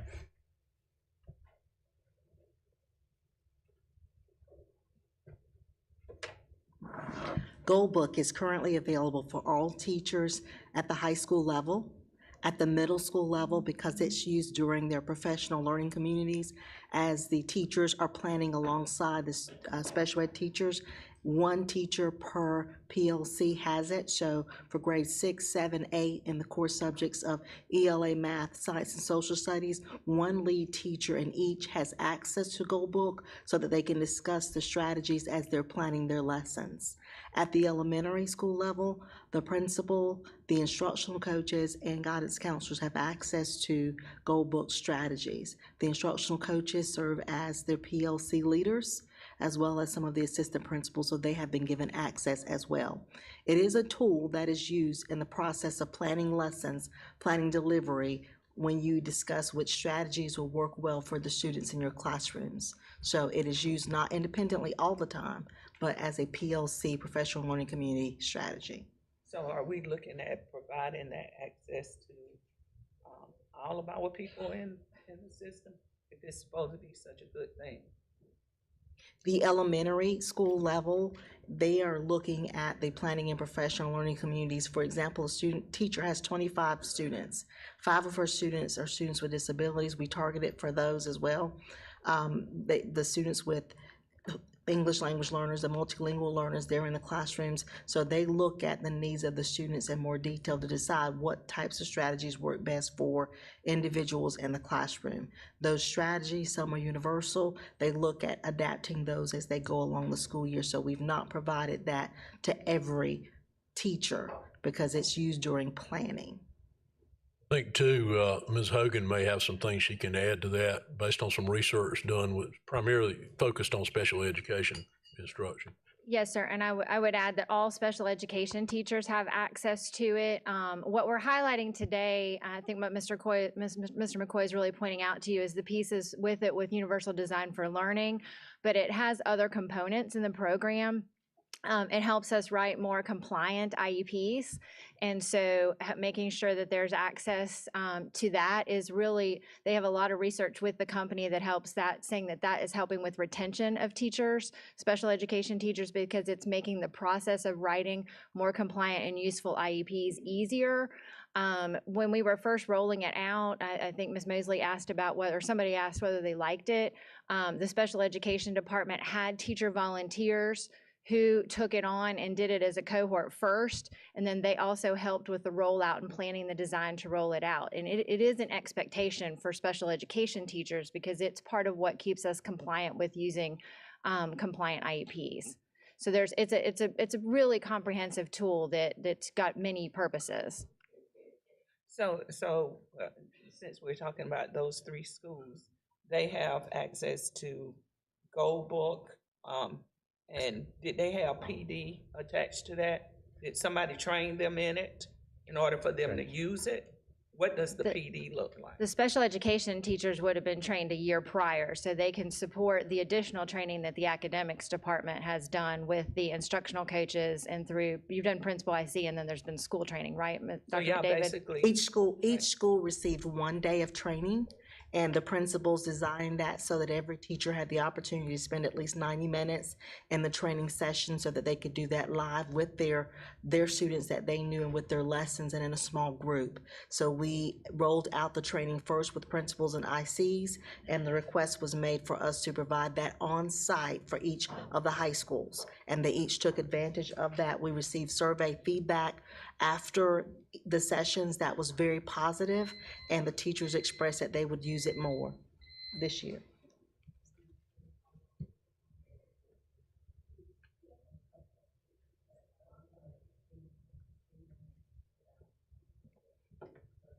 But yes, every teacher in the schools you were discussing has access. Okay, since we are talking about students in poverty, Jeff, I'm sure you remember when we had Ruby Plain PD. Yes. Do we have anything like that in our PD for the district, for our schools of how to deal with students of poverty? So where that, and Dr. McDavid can speak because she's over Title I and can speak to more of the individual school plans, because schools have some autonomy on what training they do within their schools. I'm talking about the district, because we have students of poverty all over the district, not only in these schools. Correct. So but do we have anything, any kind of PD in our district about dealing with students in poverty? outside of, as far as district-wide PD, we do not have district-wide specific PD on that. Now, our specialists, Dr. McDavid's a specialist, my specialist, and Tara Dean and Ms. Stevens, Dr. Stevens' specialist, certainly have been trained on all those strategies. So as you probably know, we work more today. We work more in PLCs with teachers doing professional learning than we do now big group of professional learning, because that's just been proven more effective. So they have those strategies that they're working with those schools. And then yes, certain subsets of school, it doesn't have to be a Title I school. There are other schools that do poverty. They may do poverty simulations. They may bring somebody like Ruby Payne in to do poverty, workshops with the staff.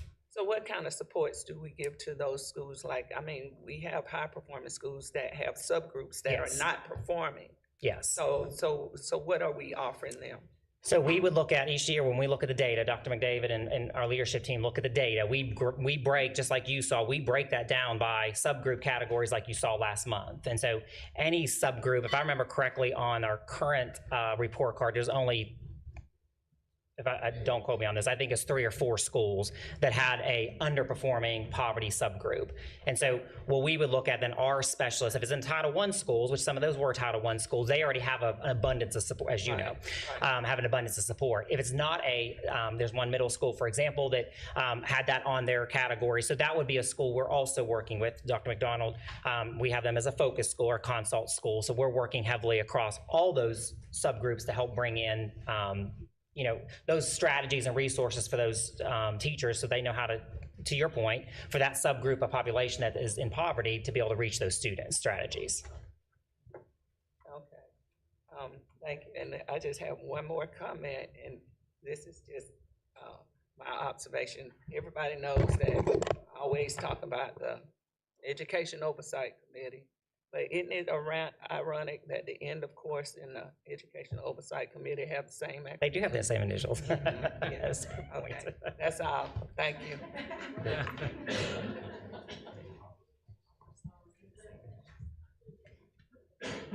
Thank you for presentation.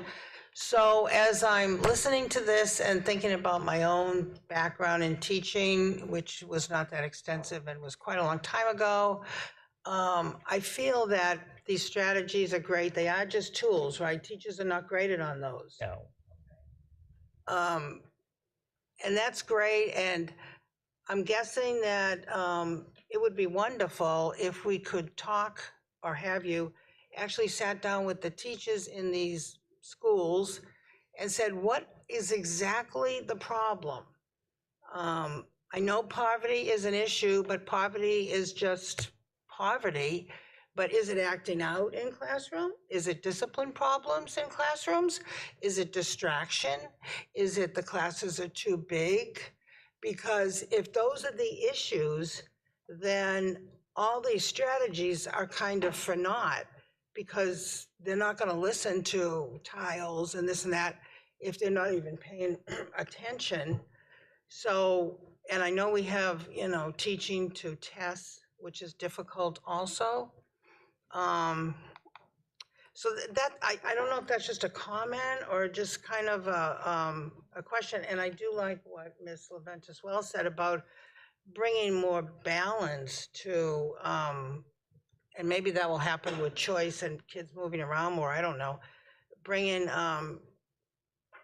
more different people into the classrooms themselves, so that they, the lower achieving kids can see that the higher achieving kids can have a goal to work towards them, to make it more a balanced classroom type situation, as opposed to just all this, kids that are distracted or, I guess, not in attendance when they should be. Or I'm not sure if I'm really expressing it, but I feel that poverty is just, to me, poverty is just a word. You're poor, right? But when you come into the classroom, what is it you're doing that is making the teacher so it's hard to teach? I assume all these teachers are all good teachers. I kind of think all teachers can teach good kids. That's my opinion. I could be wrong. I feel that all teachers can teach good kids. If they're paying attention, they're listening, terrific. So, so I'll go back, so I'll go back to one, I guess one of the challenges we talked about at the beginning is, and the schools, and I think Ms. Caldwell, Goodwin Caldwell mentioned this too. The schools we talk about that are high poverty tend to have a lot of new teachers. They tend to have a lot of international teachers. They tend to have a lot of GATE teachers, alt certification teachers. That is not to say those teachers are not good teachers, are going to be amazing teachers. But just like I'm sure you can remember, when I was a first-year teacher, when you were a first-year teacher, that's a rough year. That's a rough 2 years. Oh, that's terrible. Right. We all weren't so great the first year, right? Because you're learning. That's your first experience. So to Ms. Goodwin Caldwell's point, it's just a lot of resources you have to pour into those teachers to help make them and help them become really good teachers. So when we work in those schools, we're really working hard with those teachers to build the strategies for engaging students, for example. So, in building background knowledge, a lot of our students in poverty, because of what Dr. Royster mentioned, they're transient, they miss gaps of content. Or in our younger kids, we know in our younger grades before pre-K, if they don't have things we take for granted sometimes I always use the example of growing, I don't even know if this exists anymore, but when I was growing up, it was Lincoln Logs, was, toys that we played with. Didn't realize that as a kid, but a lot of the toys that even the kids play with are building spatial reasoning skills and building some skills that some kids have a background lack of knowledge coming into school because they may not have those resources and those experiences. So when we go into schools, we try to work with our teachers to, how do you build background knowledge gaps that kids may have? And then more importantly, how do you engage students? So new teachers struggle sometimes. They may not be great at classroom discipline. So how do they actually engage students interactively without losing control of the class? And so those are the challenges we face more than, some of those other things you mentioned. It's more of we just have a large cohort of new teachers and inexperienced teachers. Not to say they won't be amazing teachers, but none of us were amazing the first year. Maybe not the first 3 years, but we all became good teachers because of coaching and other mentors in the building that helped us. I agree. But even as a first-year teacher, if you have good classes. And I'm hearing that because these kids are coming from poverty or whatever, that they probably are having gaps in education. And so they're frustrated in class, right? Because they're not picking up everything, they don't know everything. So then they become acting out issues. And then there's going to be problems. So even new teachers that are, some of the best teachers are new teachers because they're very innovative and they're excited and they're interested. If they have good classes, they're going to be good classes. It's really the students, I think, a lot of it. How is the discipline in, now I know you did a discipline thing a while back. How is the discipline in these 3 schools? Do they have more issues with that? I would like to know. I would be hesitant to, I'd have to look at that data again, Ms. Middleton. It's been too long since I looked at it. Well, I'd have to look at that. We'd have to look at that data again because you have to look at it proportionally. Carolina has a lot smaller number of kids than, Hillcrest, obviously. So you have to analyze that proportionally to figure out, to look at that. And also sometimes incidents and severity of incidents. What I would say, and those of you who've been around for a long time would recognize is the Carolina today is very different, vastly different from the Carolina when I walked into this district 15 years ago. To your point, I walk into classrooms all the time and there's great learning happening in those classrooms. It is really building our teachers with the strategies, to your point, when a child is disengaged because they're behind and they're just gonna act out, is engaging those students in the strategies that are gonna help them get back to that. That's more what we see. It's not necessarily most kids set out to be discipline problems. It is what you mentioned. It's that they feel like they're so far behind that they don't even know what's going on in the classroom. So it's providing those strategies, those interventions that we can for those students to help them access that curriculum again. and I know this is a money issue, but I really do believe that if the classrooms were smaller in those particular schools, that there probably would be better learning going on. And I don't know if that's something, do the teachers ever say that if I had a smaller classroom, if I had this or that? I mean, do they ever give you more, other than just saying more pay, but is there anything else that they hit on? Like say, hey, I got a really big classroom and all the kids are distracted and it doesn't matter these strategies because they don't work because the kids are not paying attention. Is that possible? Well, it's a tremendous amount of money, as you said, to reduce the class size even by 1. And like most of us as teachers, my class sizes varied anywhere from, when I was in middle school, they varied anywhere from 3 to 5 kids a year. There was times I had 19 in my class, there was times I had 27 in my class. So it just varies on that. Teachers certainly say that a lot, but one of the things, I had a class of 19 one time that I struggled to control versus the class of 30 that I had. It also depends on the makeup somehow, also when you're looking at how to place kids, our principals do a phenomenal job of scheduling students and trying to schedule students to make sure that, students there's not a lot of, so to speak, repeat offenders in a classroom that maybe struggle, or kids that are a whole class of kids that are significantly behind, because that does impact the teacher's time in the classroom. So the reduced class size pieces, Dr. Reister has the mind he remembers all this statistics, but I don't remember how it is, how many millions of dollars is to move one across the district, 13 million, Dr. Reister, something like that. Yeah, and I think, more importantly, if you go back and kind of the most recent, most thorough research regarding student attainment, student achievement was referenced earlier in this presentation when it references Hattie, Hattie. The largest effect size, positive effect size on student performance is teacher quality. Far exceeds class size. Principal quality as a positive effect on student performance far exceeds class size. In our system right now, if you move class size by 1 student at every grade, by 1 student, it costs $13 million. The way teachers are allocated out and the way principals would end up assigning class loads to teachers, because it will vary a little bit from year to year, and the way we allocate above and beyond that formula, so if we put them out at a certain ratio in a grade level, if all the classes in that grade get to 2 above that, we allocate another teacher. To get 2 below that, if they go beyond two below that, we might move a teacher being assigned there. But simply what that means is if you're a teacher in a classroom, to Jeff's point that he used the actual numbers with, in any one year, you might have as many as 4 more students than you had the year before, or as few as 4 fewer students. So for a teacher to ever notice it, you're going to have to move it by more than 1. You might notice it at 2, you'd likely notice it at 3, and you would ensure noticing it at 4. So now you've gone from 13 million to what? 52 million? And what raise would that pay for teachers to attract better quality teachers and retain them? And I think 13 million would equate to, that would be enough to put every teacher in the district above $50,000. And there'd be money remaining. So it comes down to what would be the choice. And then the other side of that is if you add more teachers, more positions, and we're struggling to fill the ones we've got, if we try to fill more, we likely, I mean, this is just a probability problem. They're going to be lesser quality. We're getting as many high quality teachers as we can hire. The more we look for, the average, the quality will decline based on increasing numbers that we're seeking. That's just that's not an excuse. That's just kind of a mathematical certainty.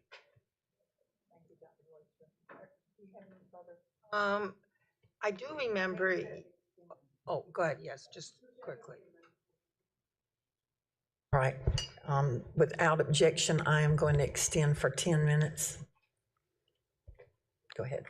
I do remember there was a time, a very elite school with their, I guess their magnet program, the IB. Yeah, and what happened to that? So International Baccalaureate is still there. Yeah, I think part of that across the nation, if you look, IB has not been as prevalent as it used to be in the 70s, 80s, and 90s for a lot of various reasons. Our kids have more opportunities through AP, dual credit. But if you're going to an international school, then certainly IB is still a very prestigious, diploma to earn. But it's not as common even across the country as it used to be.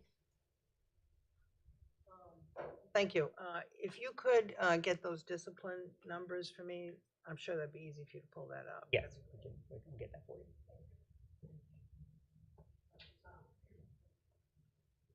Yes, I just have a couple of comments. In regard to slide number 6, Berea High School, I just wanted to say that I was particularly struck by the biology performance, 63%.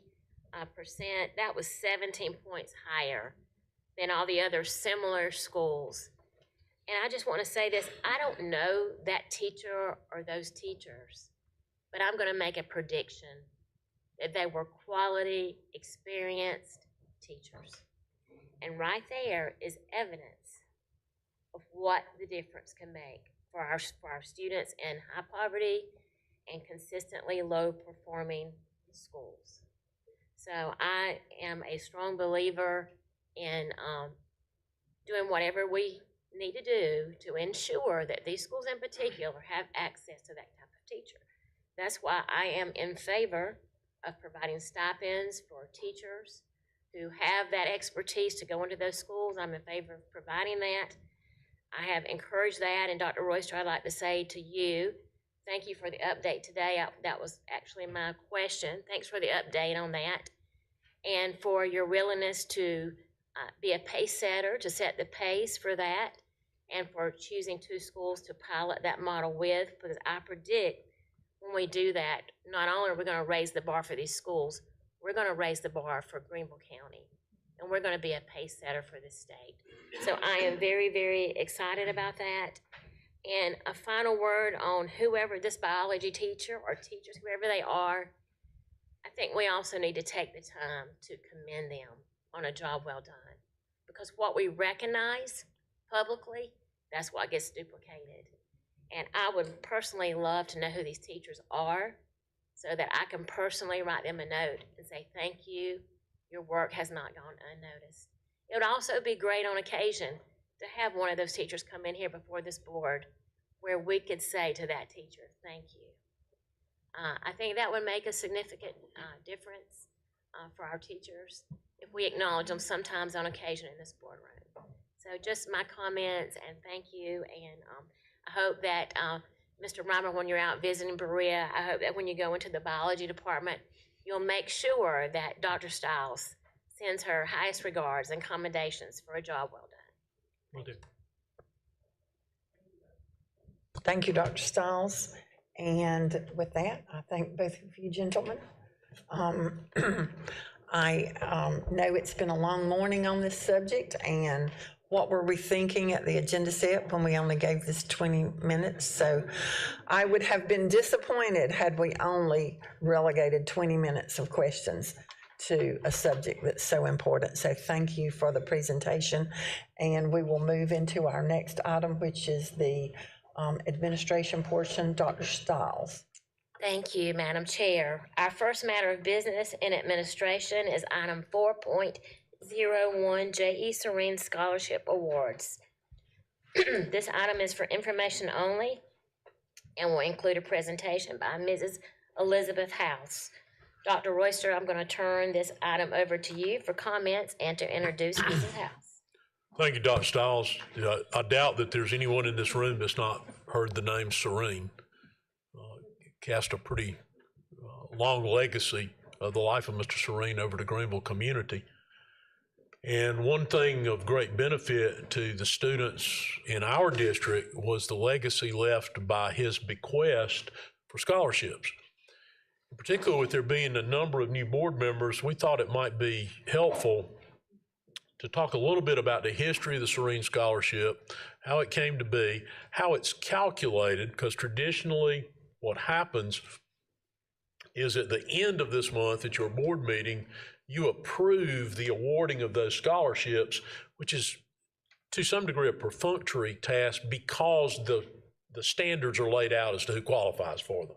But we want you to understand the history of where that came from, as well as the standards, the amount of the scholarship, how that relates to the trust established, and the fact that students can continue the scholarship, which also factors into the number that can be awarded. So at this time, I'll turn that over to Ms. House, and she'll share with you the history of the Sirrine Scholarship and the details of its construct and its award. Thank you.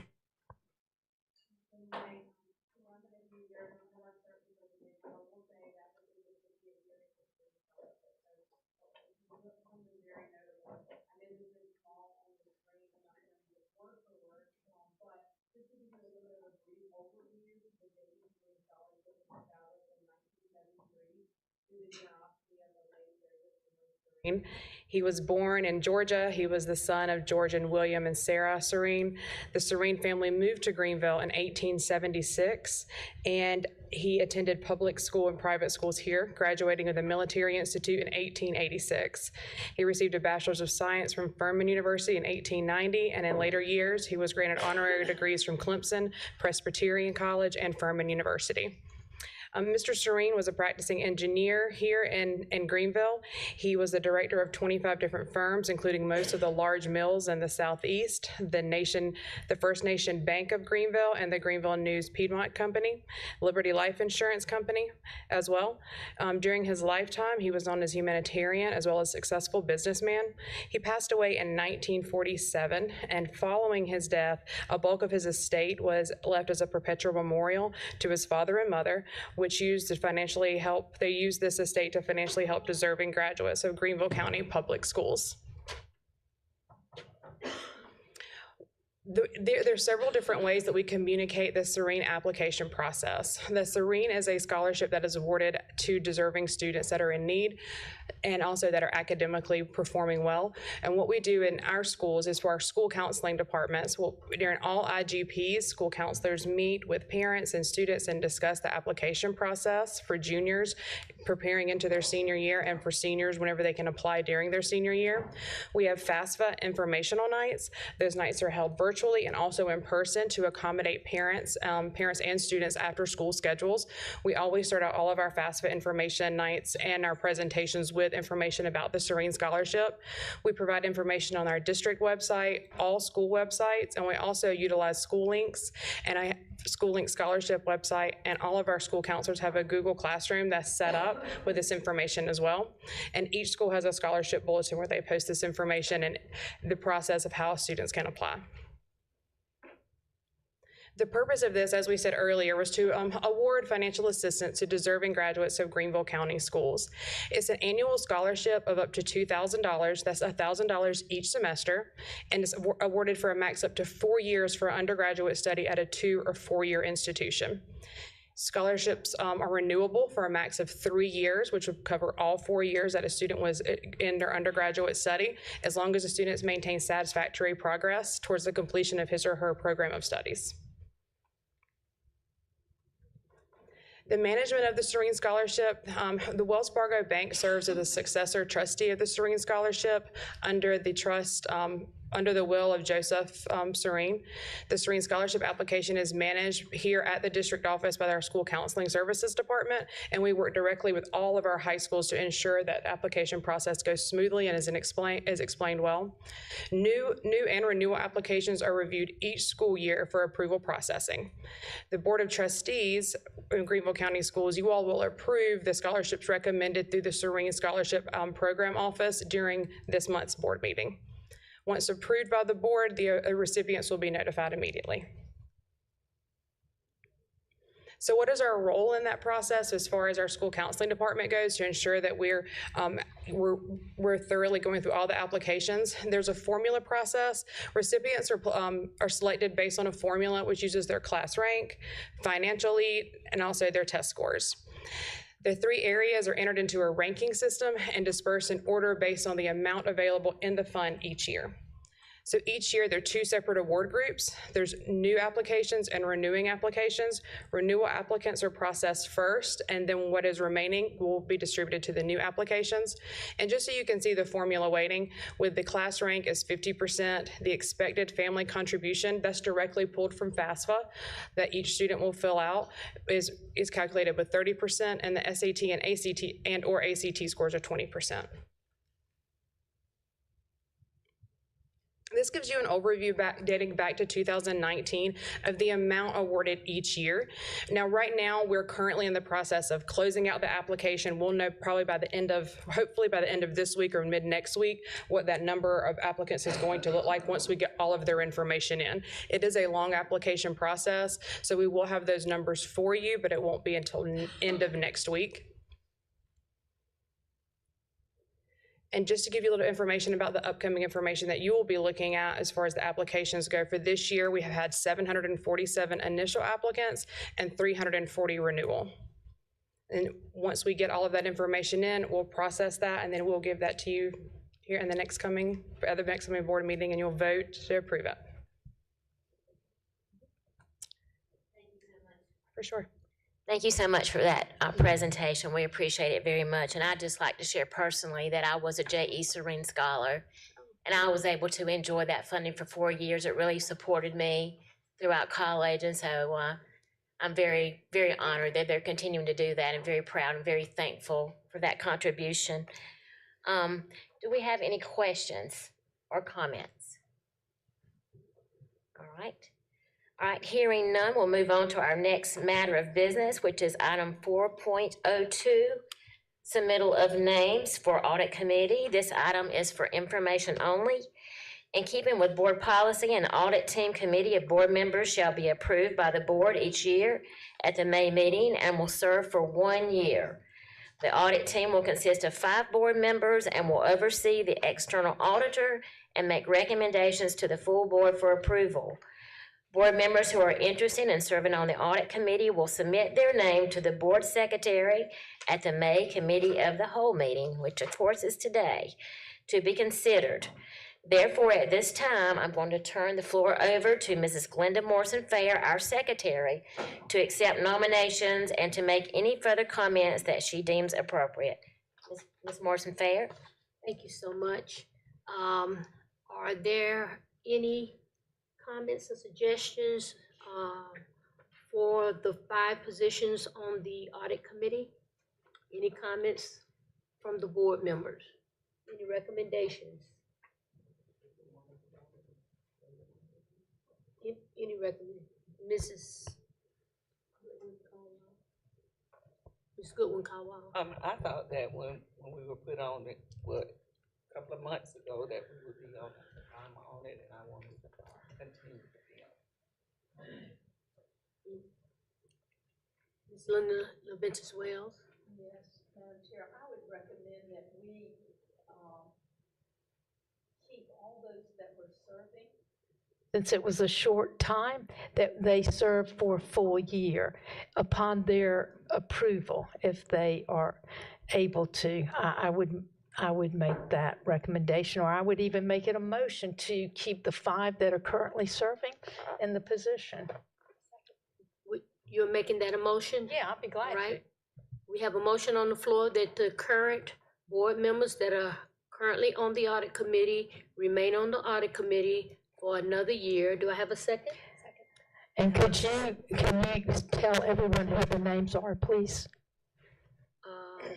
Let me see. Or let them raise their hand so you can look at them. Yes, everybody raised their hand. I think I know them. Mr. Jeff Cochran, Ms. Amanda, Ms. Michelle Caldwell, Mr. Chuck Sellers, is that 5? Glenda Amanda. Morrison Fair, and Amanda. I did say Amanda.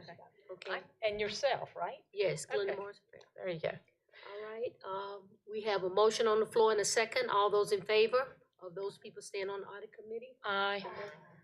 All those opposed? Well, we have that settled, that those that are on the audit committee will remain on that committee for another year. Thank you so very much, and I'll turn it back over to. And just a point of clarification, that'll be taken in 2 weeks to the full board for final approval, but that is correct. Yeah. Okay then, all right, thank you. All right, I will turn it back over to Ms. Bush. Go ahead, Carol. Thank you so much, Mrs. Glenda Morrison Fair. And as Mr. Webb says, we will be making that finalized at our next regular scheduled board meeting. Do we have any other questions or comments about this topic?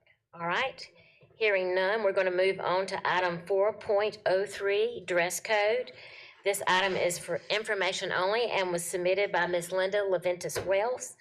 Ms. LaVentus Wells, would you like to speak to this item before I turn it over to Dr. Royster for comments and to introduce our presenter on this topic, or our presenters on this topic? I've read the presentation, and I just feel like we're at a point where there is going to be discussion, and I think we need to address. We have a policy in place, but it doesn't seem to be, it's not followed by all participants, and I think if we're going to have a policy, then we're going to have a policy, then it needs to be implemented. But I look forward to the presentation. Thank you very much.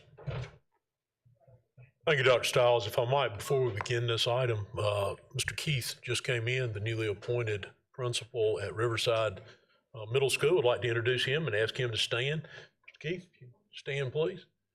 Welcome to Greenville County Schools. Congratulations on your appointment.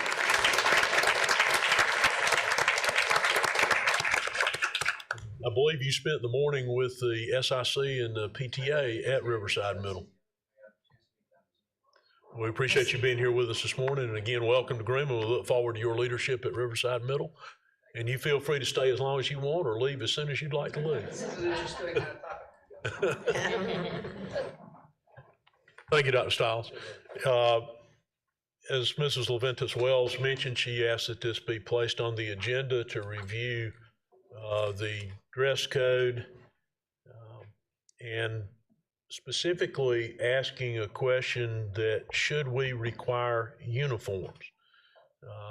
So we put together a presentation that reviews the entire dress code that exists at the district level by policy, as well as explanation regarding differences between schools and the various components of the dress code, how that may impact student learning, how it may impact behavior, or how in some cases it may not. So at this time, I'll turn it over to Mr. Webb, who will begin with the policy portion of the presentation. Mr. Webb. Thank you, Dr. Royster. As Dr. Royster mentioned, we have a list of speakers for you today. I'm kicking it off. Then Dr. McCrary is going to be speaking to you about some research, and then we're going to talk about each level at the school level for its dress codes, the policies, the practices, things of that nature, really with a focus on primarily middle and high school. But first, let me talk about the law and the policy.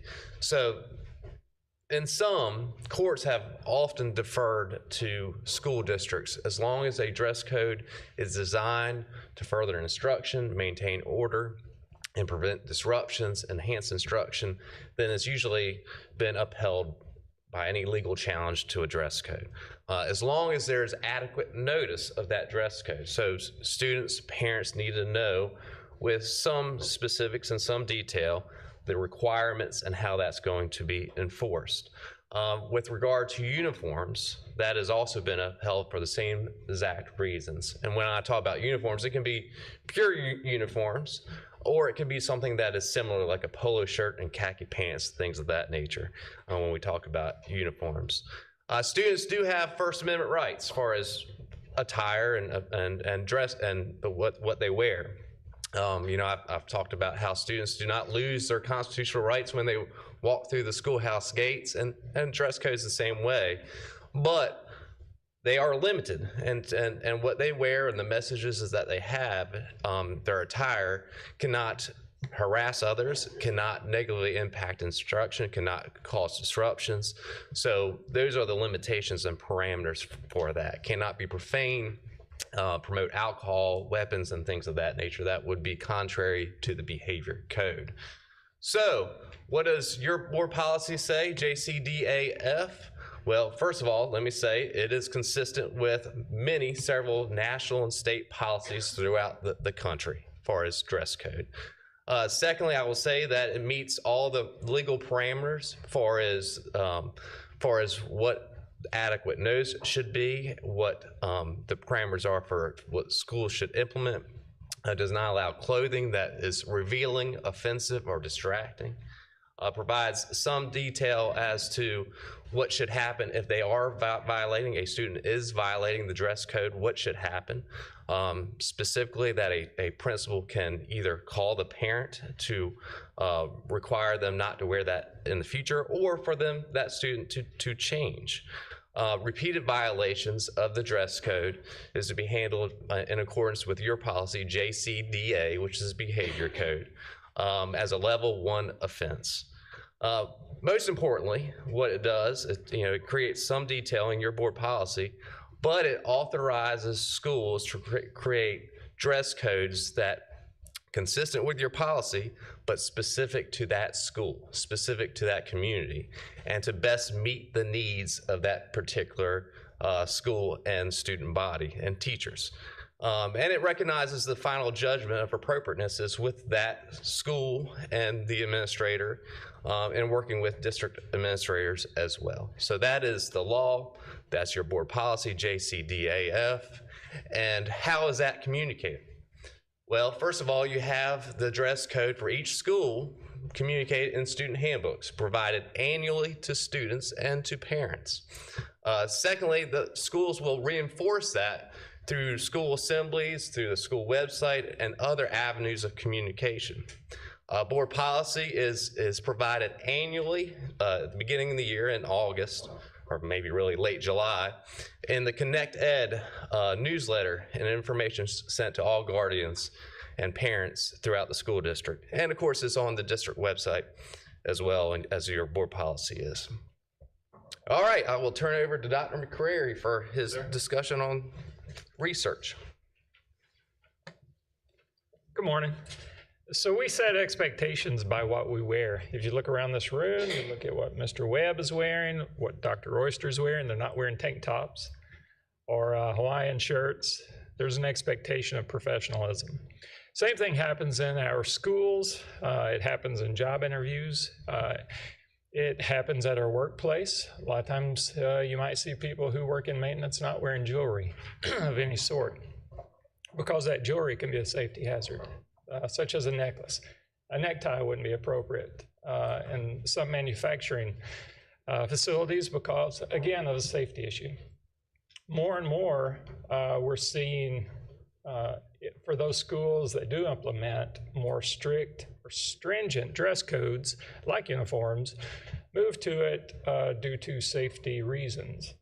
But as you look around this district, a ubiquitous uniform may not be the prescription that's necessary for the health of the school district. I say that, and I'll go through some of the research, but the needs and the norms at Blue Ridge High School may differ from Berea High School, which may differ from Riverside High School, etc. But dress is a social construct, and it's very contextual. It's, of course, driven by norms and culture. And you can see that also in not only different communities within Greenville County schools, but across the world. If we look at Japan, for example, in their public schools, they mandate specific uniforms for both males and females, which differ, of course, but nonetheless, that culture across Japan dictates that that type of uniform and dress code is allowed and acceptable. It is clear from really common sense that dress codes are not only needed, but it is a necessity. It's a necessity because it's fundamental to creating the foundation for learning. And there's many reasons exist for a dress code. Primarily, they are there to establish and promote learning, promote safety and order, to create a professional image, a specific environment that a school is trying to obtain, to set modesty, and to provide unity, like we're all on the same team. And there's lots of other reasons, and they can be dictated by communities or schools or even districts. Dress codes and uniforms may also be both inclusive or they might be exclusive. Inclusive meaning a dress code can contain these are the things you can wear, and they can be exclusive to say these are the things you can't wear. Research on the effects of dress code and school uniform policies, really it's inconclusive and it's mixed when we look at the scientific nature of the research, often because it's perceptual in nature. And a lot of the quality of the methods used doesn't meet the gold standard, which is randomized trials. So there's a lot to be said about needing more research and better methodologies around uniforms. And really with dress codes, there's not a whole lot out there anyway. Although there's more and more looking at disciplinary consequences to dress codes, most recently. I'll talk about that briefly. There is convergence, or there is agreement on trying to balance students' rights and health with dress code purposes and fair disciplinary reinforcement. When we look at uniforms specifically, they're one step that might be able to help break the cycle of violence. And this comes from President Clinton in 1996 in his address. Because at that time there was an uptick of school violence, especially with stealing or beating up students due to the clothes they wear, Nike Air Jordans in particular, and other name brand fashions. And so he made a public address where he was promoting school uniforms as a help break the cycle of violence, truancy, and disorder. And you can read there his exact quote. But that really stepped up school uniforms across the nation. At that time, if we look across the nation, there were probably 3% of schools that required school uniforms. After this address, just a few years after, there was over 20% of schools across the United States that moved to uniforms. It also spurred, just after this address, the creation of the school uniform manual, which outlined an 8-step process to go about implementing uniforms.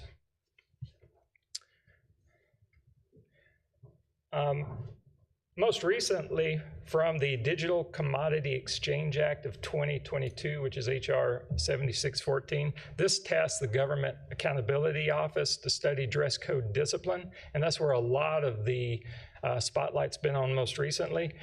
And that group made 4 recommendations to the Department of Education. The first is provide resources to help districts and schools design equitable dress codes.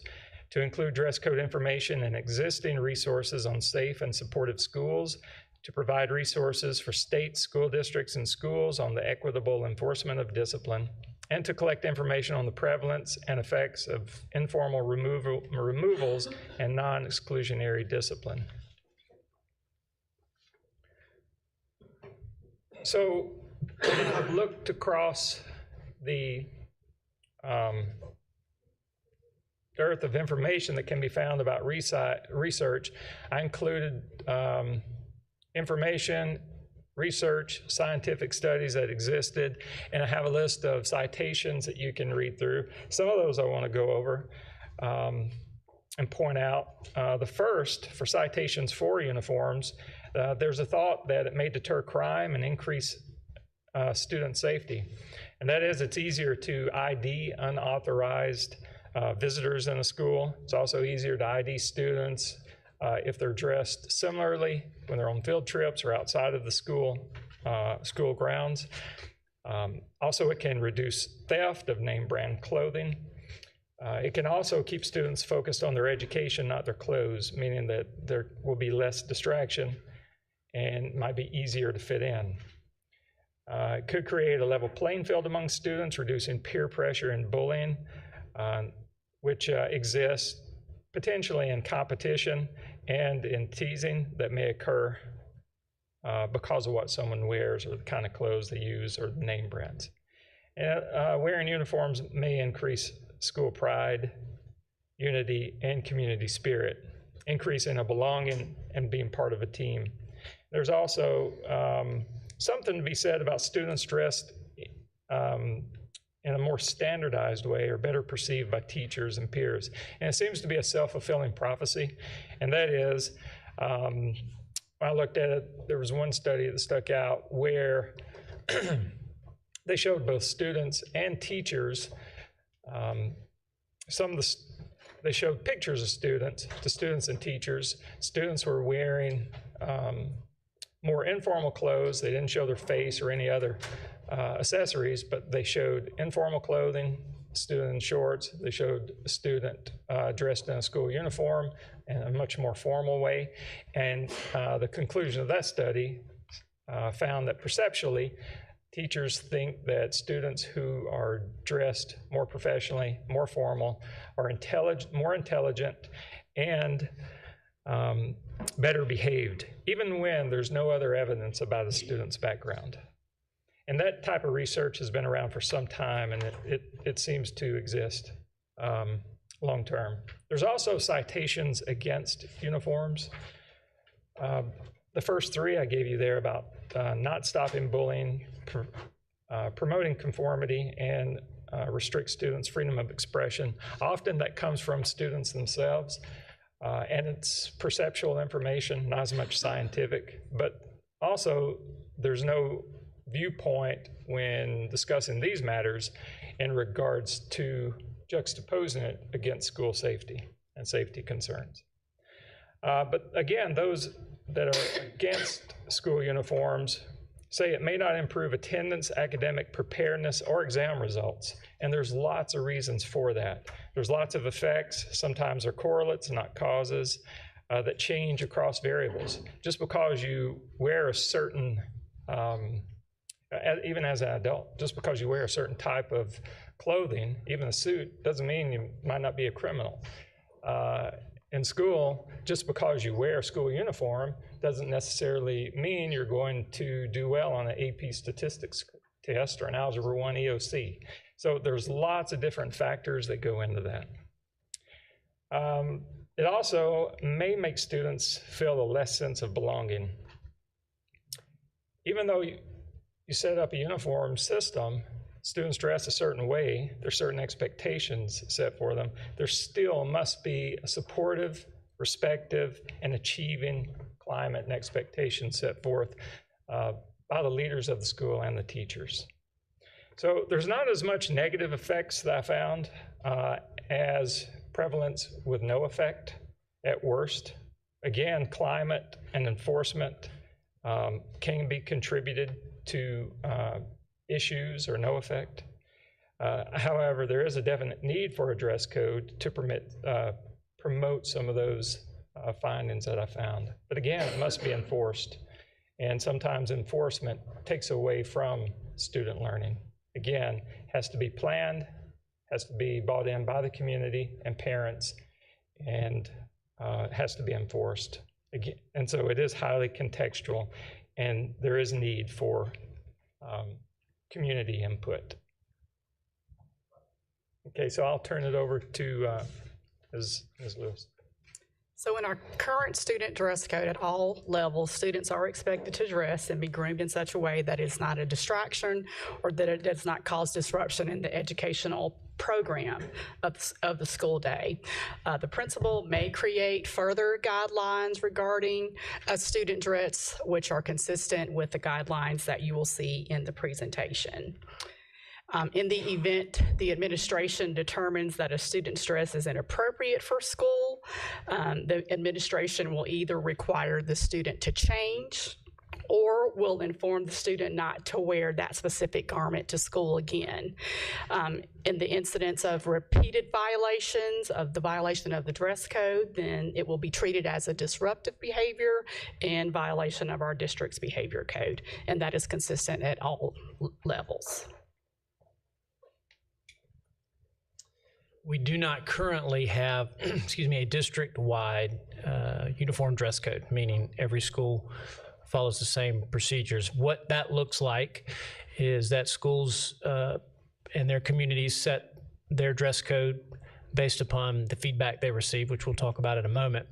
Some examples of the varying dress codes that you may see from school to school would include the length of shorts.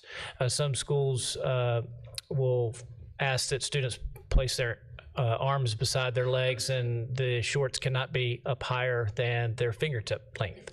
Some use the ID that all students have, and they measure up from the kneecap. So it varies from school to school. The same would be the case for shoulder strap width lengths. You know, a lot of schools use the ID again on the shoulder straps as the width that are the expectation for that dress code. So that's school for school, as well as the consequences from the number of times you may be warned before a consequence ensues, and then even what that consequence may be for the first offense will vary from school to school.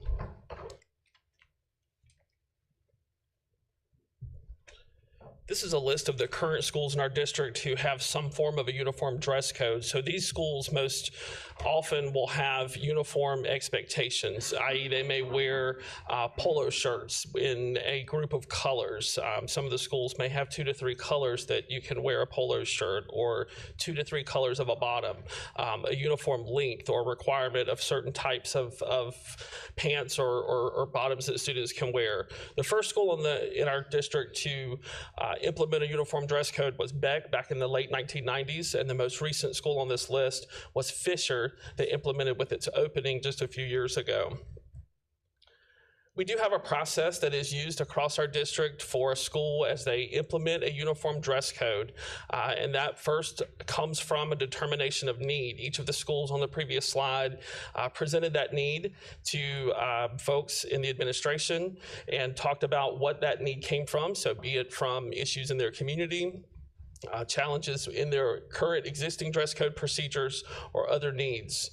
Those were shared most commonly through their school improvement council, through planning, research, looking consistently at some of their practices related to discipline or other concerns that were raised.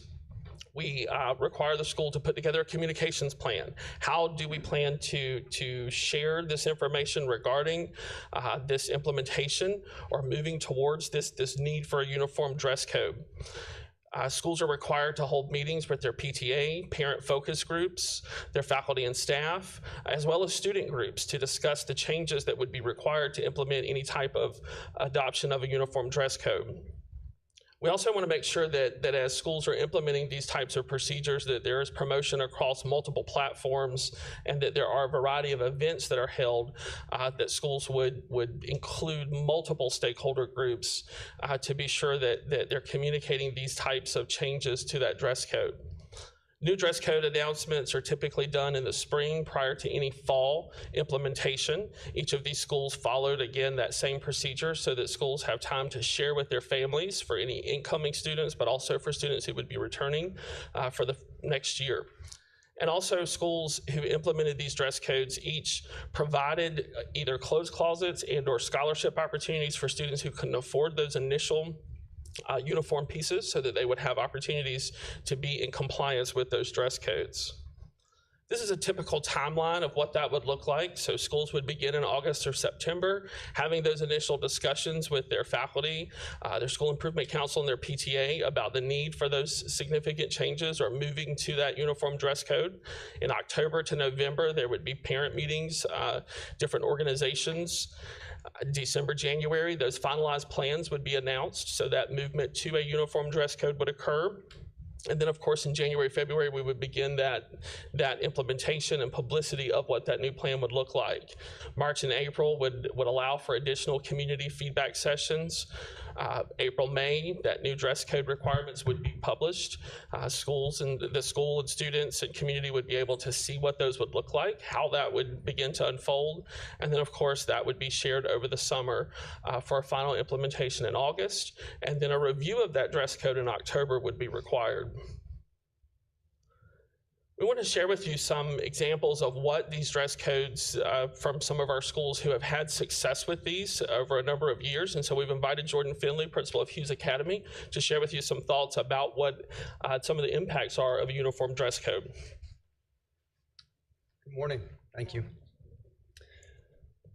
So I'll kind of talk about my experience at Hughes Academy. You'll hear a lot of the same things that you've already heard from Dr. McCreary and Dr. McDonald, as those have kind of played out in reality for our kids. We did a lot of work last year reviewing the dress code.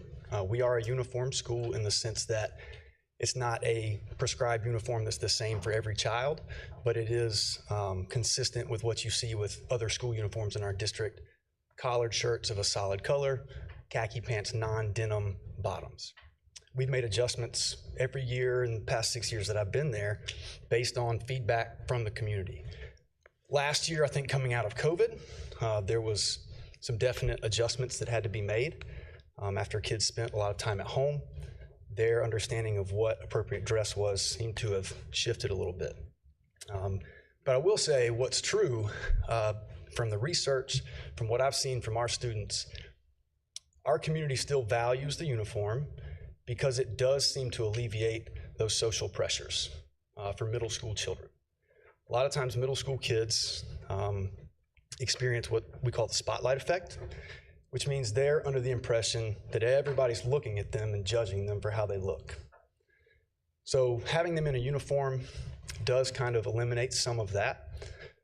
Some students do still complain that it limits their personal expression, but they will also say that it takes away some of the anxiety of getting dressed in the morning, choosing what to wear, shopping for back to school clothes, all of that. We have tried to be real responsive to our community, and some of the adjustments that we've made have really been not only about the community needs, but fashion trends and what's being produced. For example, when I first arrived at Hughes, one of the rules in our uniform was you couldn't have elastic on the bottom of your pants. Since then, jogger style pants are also available in slacks. You see them on the PGA Tour. So the expectations for professional dress also shift and change. Things like colored hair, facial piercings have different judgments placed on them now than they did even 5 years ago. So those are things that we have to constantly look at and keep in mind. I would think that if you talk to administrators and teachers at schools with uniforms, they would say that having clearly defined expectations certainly helps enforce it consistently.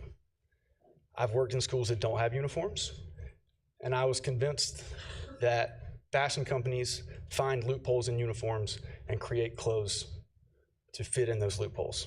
We mentioned shoulder straps earlier. We had a rule that you couldn't have off the shoulder, and a shoulder strap had to be a certain width. And that same year we put the rule in, we had companies creating off the shoulder, but with also a little shoulder strap. So there seems to be things like that that happen every year. I think I adjusted the slide there. One thing that I would point out has been critical for us, and it was mentioned here earlier. If you are going to require a uniform, I think it's extremely important that you do have a way to provide families with those clothes. In the Hughes community, we have a process for that. Our PTSA helps, and we ask for donations every year, and as students matriculate onto the high school, oftentimes they do donate those uniforms back to us. We have a process for washing them, keeping them organized, and getting them to students. So we don't discipline students much for uniform issues, because when they come to us and they're out of uniform, it's usually because of a hardship. So we get them dressed and send them on to class. I would say whether or not you have a uniform, what's important is that it reflects your community, is consistently enforced, and that everybody clearly understands it.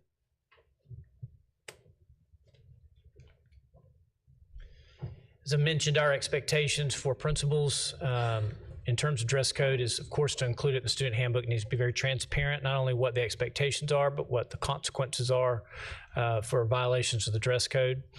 We ask our principals to meet annually with both their faculty and staff, as well as their community. I give the example often of, I was a principal at 2 different schools in this district, Greer Middle School and then Malden High School. And had I tried to copy and paste the dress code from Greer and taken it to Malden, I wouldn't have been addressing what the Malden community wanted. It was very different. It wasn't better or worse, it was just different, what was important to them. And that's also the case from middle school dress code to high school dress code. There are differences in that as well. We expect our schools to determine any changes and practices that impact student discipline and expectation. You heard Jordan say that they have made some modifications even to their uniform that went along with time and understanding what needed to change. And again, an annual review of the language and practices to ensure that we're within board policy and administrative rules. And at the high school level, I asked Ms. Dara Huffman, principal at Riverside High, to come and speak to you because she had a process for which she reviewed her existing dress code and then ended up making some changes. Thank you. Good morning.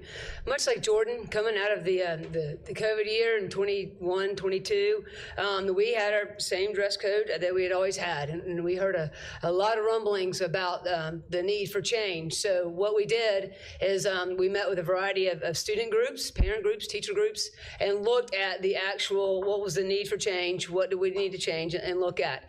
And so I told everybody hit pause. We're going to keep doing the same dress code we've always done until the end of the first semester, till we've had time to listen to everybody and come up with these this new dress code. And we implemented the new dress code the second semester. And the biggest change was the students did not feel that we were being equitable with mainly the length of the shorts. New styles had come out and that sort of thing. I mentioned the ID length. That was an easy way to communicate effectively, to measure the length of the dress, the shorts. So we changed that from 1 ID length to 2 ID length, and we have not had much of a problem with dress code since. That was the biggest need that was communicated through us. I've got the full mindset that students need to be in class. So if there is a dress code violation, we've got a stack of clothes from Amazon, gray shirts and sweatpants that they change into. We document that and we send them right back to class. They kind of check them out for the day and they return them at the end of the day. Don't have many referrals for that because it's a fix. We call home, and rarely do they make that choice a second or third time. So it's consistent, it's fair, and again, we're sending the message to get students back into class. So that was a lot of the feedback that we received, and those are the changes that we made. All right. So, okay. So what happens if we get to the dress code? Kind of like I was saying earlier, is again, most of the kids have a change of clothes in their backpack. They change the clothes, or that we have clothes for them to change into. And the bottom line is we want to protect the learning environment. It all follows the board policy. We clarified some gray areas that maybe people had questions about, and we want our students in class. So. Thank you. Those are 2 great examples of schools at Riverside and at Hughes, that one with a uniform dress code, one that does not, and sort of example of the autonomy and deference that you as a board have provided schools through your board policy to create school-specific guidelines and requirements consistent with your board policy. We'll take questions now. Thank you. Wow, I just have to say, what a great presentation, very informative. Thank you so much, and thank you to the following: Mr. Webb, Mr. McCrary, Ms. Lewis, Dr. McDonald, Mr. Reimer, Mr. Finley, and Mrs. Huffman, excuse me. Thank you so much. That was excellent. At this time, we'll open the floor for questions, and Ms. Leventis Wells has a question. Thank you so much, Dr. Stiles. My question, so of course, I'm an advocate for uniforms because I feel like it puts everybody on the same playing field. It's also easy in the morning for parents. They just, I've looked at A.J. Wittenberg and how successful it was there. I've looked at Northwood Middle. It's been very successful. Beck Academy. I mean, I've looked at a lot of these schools. I've looked at the charter schools. I mean, we could actually, on the Greenville Tech campus, know which were high school charter students and which were Greenville Tech students, as well as on the Greer campus and on the Brazier campus. I just think it alleviates a lot of pressure. I've been to some schools where I walked in and I thought, are you kidding me? Everything's hanging out and nothing's in. And it is kind of interesting. And and I'm thinking, do we have a dress code? I've been to schools where the students wore pajamas and bedroom slippers to school.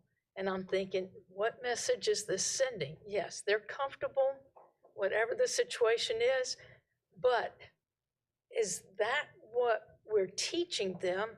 And are they going to be prepared for the business world, or are they going to wear pajamas to where they're going to work? I think that I totally agree with what was said at Hughes Academy and everywhere. You have to have the buy-in from the community, and you have to get everyone on board. I'm not saying have a set color, that they have to wear all blue or all orange or all, well, if it was Dr. Royster's school, it'd be all orange.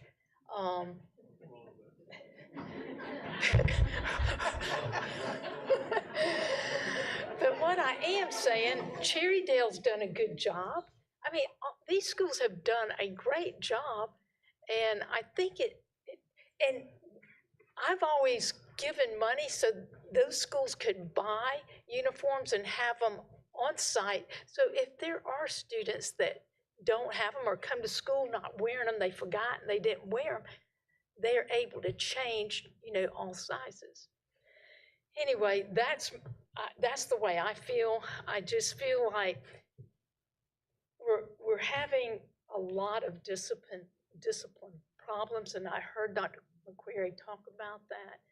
But I think if everybody, and President Clinton wanted to implement dress codes because of what was happening in the schools with discipline and fights and stealing and so forth, I just like to take away a situation that can turn ugly when it doesn't have to be ugly. Or I'm wearing this, look at what you're wearing. I don't like that competitiveness.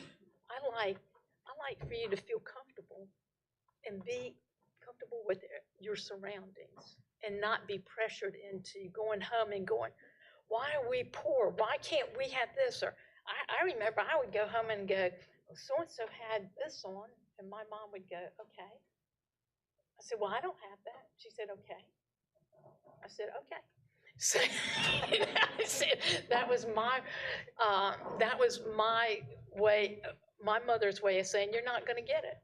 And that was okay. It still bothered me. I mean, when all the other girls had this, but I didn't. But I just like taking away as much uneasiness as possible for students. But That's just my opinion.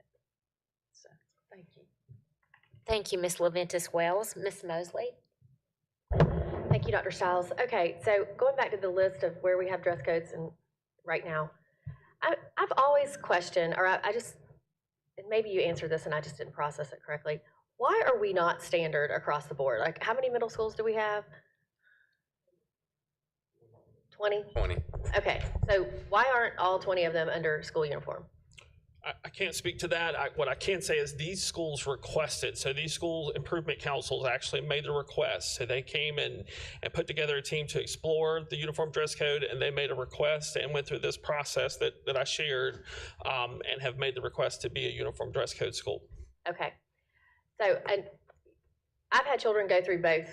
They've gone through uniform schools, and then they are now in high school where there is no uniform requirement. I'm not necessarily an advocate for an actual uniform. However, I am a strong advocate for appropriate clothing. And I can tell you right now, I put on my social media this past week, if anybody wants to go and read entertaining comments, that we're gonna be talking about this, and got a lot of private messages, got a lot of public comments about how egregious it is, particularly at the high school level, that we are not, I don't know whether it's a situation of we don't have an adequate dress code or if we're not enforcing the dress code. I tend to believe somehow it's being enforced differently at every single school. And as a result, I think it is our responsibility to either provide a little more direction or emphasis, or I don't have the magic answer, but the text messages I've received, or the private messages I've received, frankly, I'd be embarrassed to read to you the way it has been described to me of some of the ways these students are dressing. And it's just, I think we have a responsibility to teach students that there's an appropriate requirement. When they go to work one day, they're going to have to dress a certain way. So I think at some point we have to stop appeasing and to start enforcing. So that's my comment on it. I guess I had, is there any, well, I think Dr. McCurry talked about there hasn't been, is there any correlation between, sorry, I can't read my own handwriting, like behavior, performance, grades, et cetera, with uniforms, non-uniforms, and I'll just ask maybe at the middle school level, since we seem to have several middle schools. There's been evidence of correlation, not causation, but causation's just another level. Long-term impacts haven't been really studied, but again, there's also been a few studies that looked at no change. Again, not really it's never really been a detriment to move to a uniform or a more formal dress code. In those situations where there was no change, there were other factors that would be an issue or would cause that. And that goes to what I said earlier, where just because a group of students or students dressed a certain way doesn't necessarily then lift the burden of other trauma events or conditions which would cause increased achievement. Okay. Well, as the parent to 2 high school students right now, I've had this frustration for many years, particularly where girls are concerned. We aren't done any favors by the clothing manufacturers who really do not put or make clothes suitable for young ladies to wear to clothes. And I'll just say this, high school girls do not want to wear Bermuda shorts, but they also don't need to be wearing, as my son says, Daisy Dukes either. So I don't know the magic answer, but I would like to find, there is some frustration. I mean, I live in the high school world, so I hear all the time how boys get to wear shorts and girls, if they do, the only shorts available to them if you go shopping are these ridiculously short shorts. And so then they're hot, especially in the early part of the school year and towards the end of the year when the weather changes. And there just seems to be the perception of inequity where the way the dress codes are enforced with males versus females too. And I know this is not news to anybody in this room, but this is just, I think this is a great agenda topic, Ms. LaVentus Wells. Thank you for bringing it up because it's something I hear all the time. We of course have parents that fall all over the spectrum as far as what their tolerance level is, and where, you know, where they believe dress code falls in the rank of importance in their school day. But I do think there is a large problem when we have too much exposure on certain students, and we don't have consistent enforcement from school to school. And I've been in 2 different high schools, and I've seen that inconsistency. So that's all I had. Thank you. If I might, Dr. Stahl, I think Ms. Mosley pretty succinctly captured a number of the challenges with it. Among those, people that make clothes aren't making clothes like we think people probably ought to wear to school. That's one problem. There is an inconsistency in enforcement because there quite honestly is an inconsistency in the codes across schools. We had this discussion when they presented this topic at district leadership when we were reviewing it. And I asked Ms. Huffman a couple of questions about their revision, and we had a discussion about, I think a first step for us would be for the principals to get together and agree this is what we ought to commonly do. There can still be some variance, but on the major issues, how should they be commonly addressed? Although she didn't talk about it so much in here today, she mentioned some specific examples of issues that were a challenge at Riverside, and they're probably a challenge everywhere else. You can also have too much specificity where people are spending their time on things other than improving academic achievement and attainment. You know, we have some people who will pay little to no attention to detail, and we have others whose proclivity is to major in minors. So how do you know how short's too short at Riverside, Dara? We need 2 ID links for the name. All right, there's a standard. You don't have to have a ruler. Everybody's got ID. All our IDs are the same, even ours. They're all the same size. So 2 ID links. So pretty practical way to enforce it. Because the other challenge is you got 2,000 students, just under 2,000. You're at 1,850, which means she's got about 100 professional staff. So there's 100 people, which has a twofold challenge. That's both too many and too few. Because you got 100 people trying to figure out if 1,850 are dressed appropriately. Well, that's too many making a decision because that's 100 different judgments, but it's not enough to put eyes on everybody.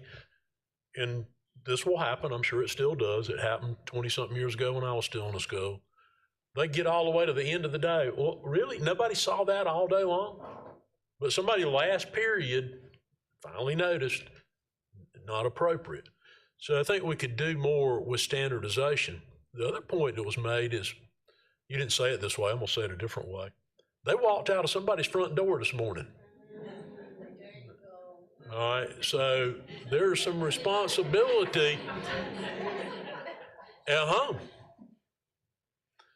And I have, in years past as a principal, said that to some parents. Did you look at what they were wearing when they left? And sometimes they would answer, oh, no, I didn't. But, I mean, they left the house looking like that.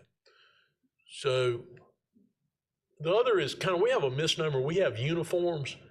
Yeah, we don't really have uniforms. The Citadel has uniforms. If you go to the Citadel, and I guess they've already graduated, but if you went down there a few days earlier, they all looked exactly alike, all right? They all had on the same, whatever the uniform of the day was. Years ago, at Clemson, everybody looked alike because it was at one point a military school. Ours don't. You can wear this color or this color or this color. There is some descriptor, Jordan, as to a collared shirt, a particular type of pants. But I think some people, when we talk about uniform, they picture that every child walking through the doors got on a blue collared shirt and khaki pants and a blue jacket or whatever. And our uniforms don't look exactly like that. I think the only place we've ever had them was at a few elementaries and a number of middle schools, never had any high school with uniforms. One of the ideas, or one of the challenges that was being addressed by uniforms in the mid-90s, which is less so today, I think David or whoever was talking about it, talked about bullying when that came out during the Clinton administration. Well, let's be more specific about it. It wasn't just bullying. It had to do with gang identification. At that point in time, gang identification was generally a color. And a color worn could have been anywhere. It could have been something hanging out of your right pocket or your left pocket, or a particular color of shirts. Well, you know, everybody figured out that's a gang sign. So what did gangs do? They no longer use colors displayed as clothing as a symbol. In fact, you will more than likely find them wearing white. A white shirt. Well, a whole bunch of people wear white shirts, so that's no distinction. They have other means by which they distinguish their fellow gang members. But that was one of the big pushes for uniforms in the mid-1990s. So our path forward, we believe, is to draw a greater standardization. The other issue that you brought to the forefront is the treating male and female students differently in similar attire. Because now there's Title IX that governs how you do that. And if it's all right for a male to wear a shirt with no sleeves, a t-shirt with no sleeves, well then, right for a female. Or are we going to measure how wide the strap of that shirt is? So we have to make sure that we have a consistent across male and female rule and enforcement of the same. And I think the quickest way to get to that point is for have the principals come together and decide this should be standard throughout the district. Still leaving the option if school communities want to have a uniform in their community, they could do so, but how you enforce that should still be standard across those schools that have uniforms. And we will still daily have the challenge of, we've got 100 people out there enforcing something, some more attuned to it than others, and some hyper attuned to it when they really actually sometimes be better off hyper attuned to something else. So that's kind of, I think, where we are on that issue. Thank you so much, Dr. Royster. We appreciate your comments. Ms. Brett? Thanks, Dr. Stiles. What do we say about facial piercings? I would assume they are not allowed because in South Carolina, you have to be 18 to have your face pierced. So do we have a rule that you can't have your face pierced at school? Not to my knowledge, we have no rule. Well, in South Carolina, you must be 18 for body piercing. Mr. Webb, you may want to speak to that, but some of that goes back to the point I made earlier. Someone permitted that, and it wasn't the school. Yeah. Yeah, and I believe, Ms. Brett, you're correct. I think parental consent, you could get it earlier than 18. But ultimately, for as whether it be a nose or something of that nature, it would really fall back to the principal to see if there's a disruption, interference, impact to the school environment there. What might be acceptable in high school at one high school might be different elsewhere. So, there's really a case-by-case analysis to see really what the impact is. That's really the autonomy given and the leadership given to the principals to decide. Okay, great, thank you. And also, kind of moving away from the student standpoint of it, do we have kind of a teacher code of dress at all? Because, we do lead by example. There is, obviously there are just as an employer expectations requirements, but there is a board policy that you have, GBU, Code of Ethics, which contains some detail about appearance, about having to be professional in nature, be a leader to students, things of that nature. I believe we have a standard established through work of the assistant superintendents 2 or 3 years ago, more specifically delineating that. Isn't that right? That's right. There's a rule that's associated with that has greater detail with what can be worn and what cannot be worn by employees. Because look, employees are our agents, our representatives, our voice. And so we certainly need to make sure that is appropriate. And I would be remiss if I didn't say that I on occasion observe people that I don't believe are exhibiting the most professional of dress. Now, on the other hand, every day I see people that are, and they're more in the majority. What exactly where's our stance on hair color as far as like, rainbow hair for teachers and that sort of stuff? I think that is definitely a disruptive thing in the classroom, but can we actually say you can't color a pink stripe in your hair, or, how's that work? I think Mr. Finley said it pretty well, that it used to be, I would say, just from my perspective as a school lawyer, 20, 30 years ago, could possibly cause an impact to the school environment. This day and age, less so. It's possible, depending on how egregious, for lack of a better term, it might be, or how bright or disruptive. Obviously, that would could possibly hinge on certain appearances. But generally speaking, a natural hair color, pink, blue, this day and age, especially at the high school level, probably will not cause a disruption. All right, that's all I had. Thank you. Appreciate it.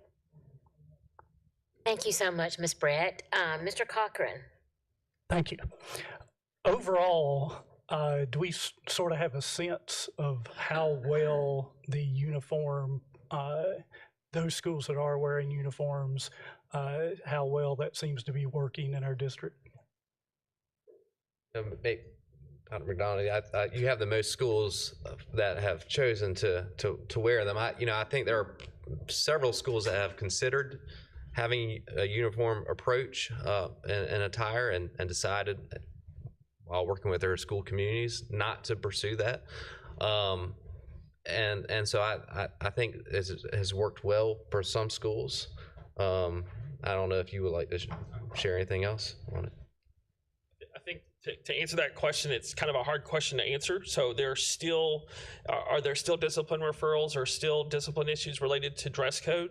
The answer would be yes. They look different. So at a school without a uniform dress code, you might have incidents where students are wearing some of the things you've described already. Whereas at a school like this, you have a different kind of dress code issue. So for example, a student may wear denim where they shouldn't have, or they may have on the wrong color shirt. So it's a different kind of discipline or dress code incident. But yes, there's still different types of dress code violations that are going to occur at that school. But overall, those schools, certainly if you're looking at an aesthetics appearance, you get a different look.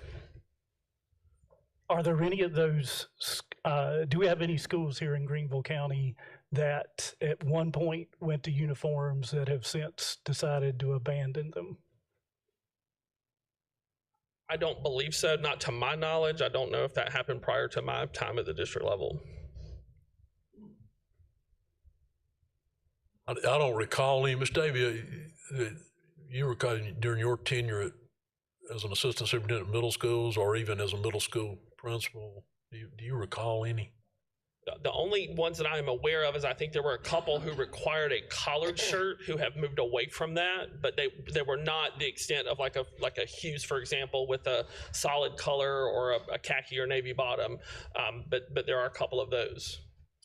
I think to Ms. Huffman's point earlier, there have been adjustments. Principals make those adjustments over years. Jordan mentioned that as well, but I'm not aware of any that have gone away from what they started. Thanks. Totally. Thank you, Mr. Cochran. Ms. Presley? I spent 3 years as an assistant principal at Berea High School. And every morning and at every lunch period and every afternoon, I would sit with my walkie-talkie and stop child after child after child over some of the most insignificant, unimpactful things that would keep them out of the instructional environment. And I want to commend Mrs. Huffman on that focus. And I'm going to share a story, just very, very briefly. I think we are all familiar with Berea's poverty index, correct? So I'm talking to a young man one day, and I will never forget this as long as I live, and I'm dressing him down because he wouldn't pull his pants up. He had a long sweatshirt, but he was sagging. Pulled him out into, he was completely resistant, pulled him around the corner so that we could have a conversation. And he still would not budge. And finally he looked at me. This is a 6 foot tall young man, tears running down his face, and said, "I can't pull my pants up, Dr. Presley. They're floods." And he pulled them up to his waist, and there was about that much of his ankle showing. Okay? I went to my office and cried after that. I think sometimes we get so caught up in making everything so structured and rigid that we forget about the unique realities of our children. Some of our kids, that's all they've got. And uniforms I worked in Beaufort County School District. We had uniforms down there. But I'm going to tell y'all something. They're not the great leveler, okay? When the kid comes in with the pilled up shirt that they're probably wearing every other day, okay? And then you've got the little girl who walks in, her stuff is crisp, her khaki skirt is brand new, and she's got on Golden Goose sneakers on her feet, okay? Are we going to also have everyone wear Keds? Are we going to standardize that as well? It's very, very difficult. There's no panacea for that. So I would posit when we look at this, we need to make things as kind and as doable as possible for all. I have a child who goes to a school with a dress code right now. She puts her stuff on every morning. Her little Bermudas hit her knees. She grits her teeth and rolls on. But we just need to keep in mind the realities of our kids. And, you know, they do walk out of front doors, but I'll tell you one thing. Half of the children at Berea High, they didn't have a parent waving by to them. There wasn't anybody seeing them walk out the door. So those are my thoughts on it. I've got a super soft spot from where I learned and cut my teeth as an assistant principal, and I just think we all need to keep that in mind. Thank you, Ms. Presley. Ms. Doolin? I have a question about the policy, actually.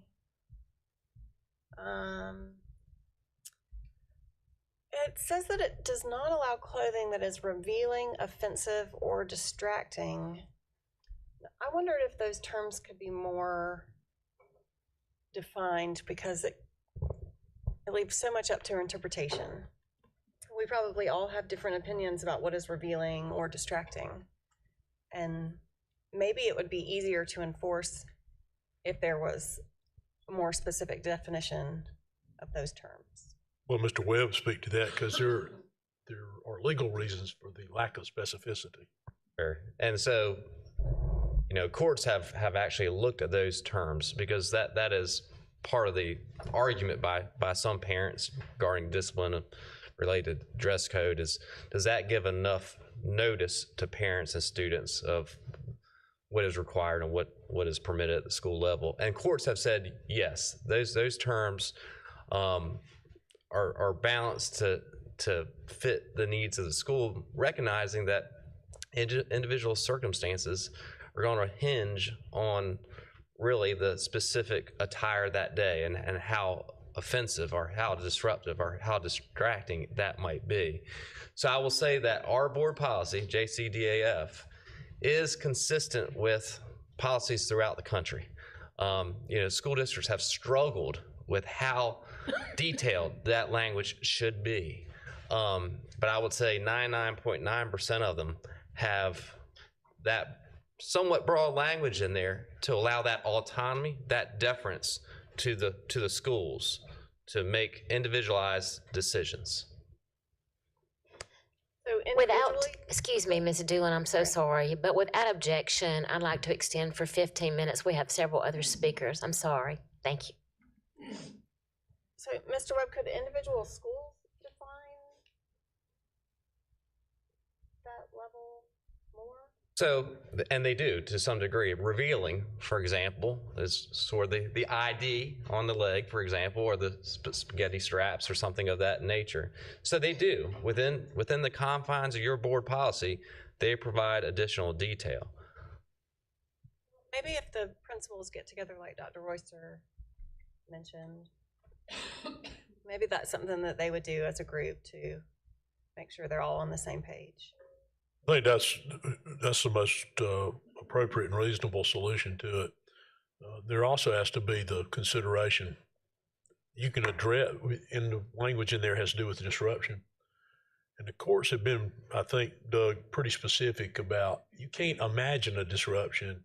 It must have actually created a disruption before you can then address that. In fact, there's some actual court decisions in South Carolina related to the display of certain things on clothing that required that the school or school district prove that a prior disruption had occurred before they could, in fact, enforce a ban against it. Mr. Webb? That's correct. It needs to be either causing a disruption, or you must be able to articulate a foreseeable disruption. And really how you do that is to look to see what happened in the past, is the best determined. So that is absolutely correct. So it's not subjective and ambiguous in that sense. It needs to be either a disruption or something that has caused in the past, and you can predict and articulate why it's going to cause a disruption in the future. Thank you, Ms. Doolin. Ms. Middleton? Thank you. So one of my feelings is that besides working with kids on their education and making sure they have good grades and go to college or have good careers, etc., kids need to be good citizens. That's our instructors. We should train kids to be good citizens. And we should probably prepare them for the world a little bit too. I think that's part of our goals, right? Prepare them for the world. So I think we need to think about, like how we dress and how we present ourselves and what that says to where we want to go, right? So if you want to be, a professional, you really need to think for the future. And I have seen some kids at school, just going around to the different schools, wearing very ripped jeans. I guess that's a style, but I know it's not against the rules because it's not anywhere where you can see anything, but it's just like totally torn clothes and very dirty shirts and things like that. And it just is not a good impression at all. And sometimes, of course, provocative clothes in some of the schools. And I know maybe they're outside waiting for their parents to pick them up and give them a new change of clothes, but I suspect they're not. I suspect they're just not dressing well. I grew up in Catholic schools, so I know a lot about uniforms. My kids went to Beck, and so they had what I wouldn't even consider a uniform. I would just consider it a more standardized type of clothes, not a true uniforms like we had with the buckle shoes and the socks and the skirts and the little jackets. Very, very cute. But I think I would like, I haven't heard yet anybody say that schools that have gone to, if you want to call this a uniform, again, just, a little more standardized clothes, have come back and said, no, we want to go back to the way we were. So I'm interested in seeing that. I'm interested in understanding if these schools, I know my kids went to Beck Academy many, many years ago because they're much older, and they still are having the uniform. So it must be okay, I'm guessing. And I know there's a lot of different opinions out there and, people, but maybe once they got a little more used to it, maybe if it did gradually or something, then maybe it would be almost accepted. Maybe we worry too much about implementing things that we're not. And is it causing bullying? I'm very concerned about bullying. I do want to think about that in the future more. What causes bullying and what's happening? Because it seems like we're hearing from a lot of parents just coming here and visitors and stuff and saying there's bullying. And I'd like to know a little more about that. And I believe those topics, from my perspective, I know that's not would be great opportunities for discussion by principals, as Dr. Royster mentioned, to talk through some of those issues and topics. I know in the past, principals have worked with their SICs, PTAs to look at dress codes, possibly moving into more of a structured avenue, and some have, and some decided to tweak just slightly based upon input and what they see their need being at the school. And that's sort of the beauty of your board policy to some degree is the autonomy and deference given. But I do think there are opportunities where principals can have a discussion to see if some tweaks can be made. There's, I think it's a follow-up on what Mr. Webb had shared. They all went through a process to get there, and that process involved their whole community. So any of those schools that set up to have uniforms went through that process, so they got buy-in from that community. And now they've done it so long, I don't even remember I guess the most recent one Fisher would be Fisher, and then prior to that, Wittenberg. So Fisher's now in their 8th year or something like that, maybe. So generally well accepted in those communities, but they had a voice in going there. And I think that's important, and that's been important in the success of that. While there's some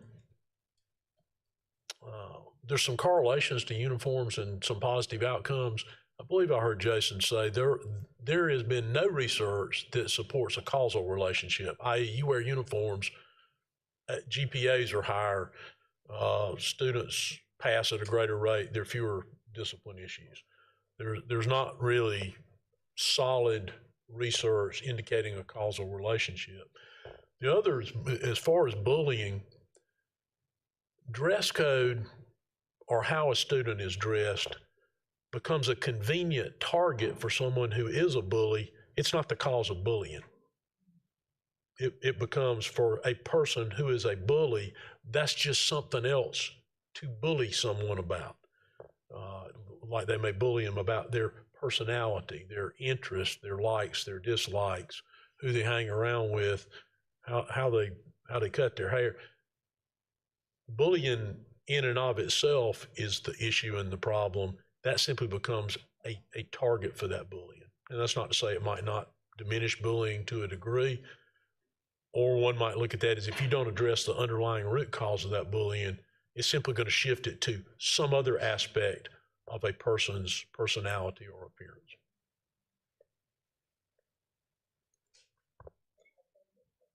Thank you, Ms. Middleton. Ms. Glenda Morrison-Fair? Thank you. I just want to make a comment. I have my views on dress codes and so forth, but I want to go back to that history lesson that you talked about, Dr. Royster. When I was in the classroom many moons ago, my principal made a decision that if we asked children to wear uniforms, that the teachers should set the standards. I don't remember voting for that, but that's what we did. And of course, students looked at us in a different way.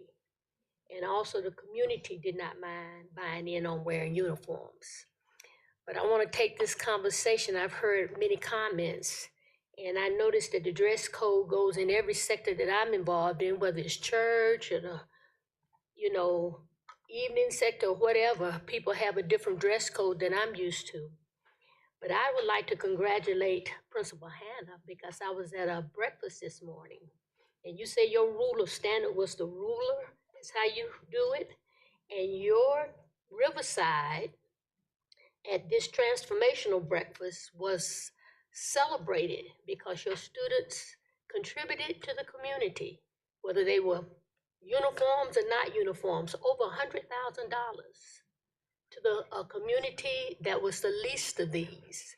And I was so proud of Riverside. That is not my school. I don't know who, is that your school, Riverside? Oh, that's your school, Riverside. You would have been proud of these students. And I didn't look at what they had on, but everybody in the room celebrated them. So I thank you for what you do. I thank you for whatever standard you're using to get your students together, because everyone in that room really appreciated the contributions from Riverside. Thank you so much. Thank you, Mrs. Morrison-Fair. Mr. Sailors? The only gentleman in the room without a necktie on this morning. I offer my apologies. I was too dang lazy to iron my shirt this morning. And quite frankly, speaking of Riverside, it might be physically in my district, but it's all of our schools, as all of them are. Comment was made earlier about clothing manufacturers being a challenge in this topic. So is social media and what our kids see in that regard, which we have no control over. Most of my questions have been answered in one way or the other, except a couple. Dara, speaking of Riverside, you've got 1,800 kids. Roughly how many infractions would you say you have on a daily basis? One or two. Okay. Not much. And how many of those are habitual? The one kid that Hardly just wants to any say make one. it to the third offense where they're putting lunch detention or things like that. Almost So always. 1,800 kids and maybe one or two a day. Right. Okay. And then I don't know who in the administration can answer this one, but are we tracking these infractions at the district level? Do we know how many dress code violations there are every day? We don't necessarily know by day. We don't track them by day, but we do have summary information. And before you leave here today, I can tell you how many dress code violations there have been as of a certain date this year. I don't have it right in front of me, but I'll have it in just a minute. Okay. Thank you. Thank you, Mr. Sailors. Ms. Linda Levinus-Wells? So what I would like to know is the percentage of discipline, and we can just use middle schools since we have a majority of the middle schools that, well, we don't have a majority, but we have a good many. The percentage of discipline issues in the middle schools, those that wear uniforms and those that don't. The overall discipline. We'll have to send that to you. Okay, that's fine. And with that, my apologies, but I've received 4 phone calls from the hospital, so I'm going to have to leave. So please accept my apology. Thank you, Ms. Leventis-Wells. I'm going to make the last just comment, and I'd like to say to Mr. Finley and Ms. Huffman, as a former principal, I was very touched by your comments and your sensitivity to your community and their desires and thoughts and feelings, and I feel like that's probably why you have a very successful program. So thank you so much. I'm always glad to know that we have principals that set the standard for our state. Thank you. And I hope that you will assume a leadership role when we go through this standardization process. I'd like to see that personally. Due to the length of our agenda thus far, we're going to, without objection, we're going to take a 30-minute break for lunch, and then we will return. We have another presentation and that will be rather lengthy and some discussion to follow that. So we'll take a 30-minute break and we will return at that time. And that will be 12:36. Thank you so much.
Item on the agenda, our next item under administration is item 4.04, district cell phone policy. This item was submitted by Mrs. Doolin, and she's not in here right now. We'll give her an opportunity to speak to that when she returns. But at this time, I'm going to turn over this item to Dr. Royster for a presentation. Thank you, Dr. Stiles. Our presentation primarily consists of speaking to the questions that were asked. Gee, I should have taken a little longer break. The current policy for elementary versus middle versus high school. Well, our policy, which is the board's policy, JCDA, the Student Behavior Code, includes the following relevant language. The board authorizes its schools to incorporate the use of electronic devices, including cell phones, tablets, and other similar devices, into the school environment when appropriate to enhance learning and student achievement. Schools will establish rules and expectations for student use of electronic devices, and students will be disciplined in accordance with this policy for any inappropriate or unauthorized use of a device. The board authorizes its school authorities to employ probation and suspension and to recommend expulsion if necessary to enforce this policy. Basically moving from a policy several years ago that prohibited devices to one that allowed those devices and provided discretion at the school level to determine rules for that. While there are variations between schools, typically cell phones are not allowed to be used during classes without permission. Many middle and high school classrooms have reminders of their school's rules posted on the classroom doors. How have cell phones hurt academic and instructional time? Are APs facing social and behavioral challenges due to cell phone use at school? Are the distractions detrimental enough to implement a district-wide policy? Are there cheating concerns?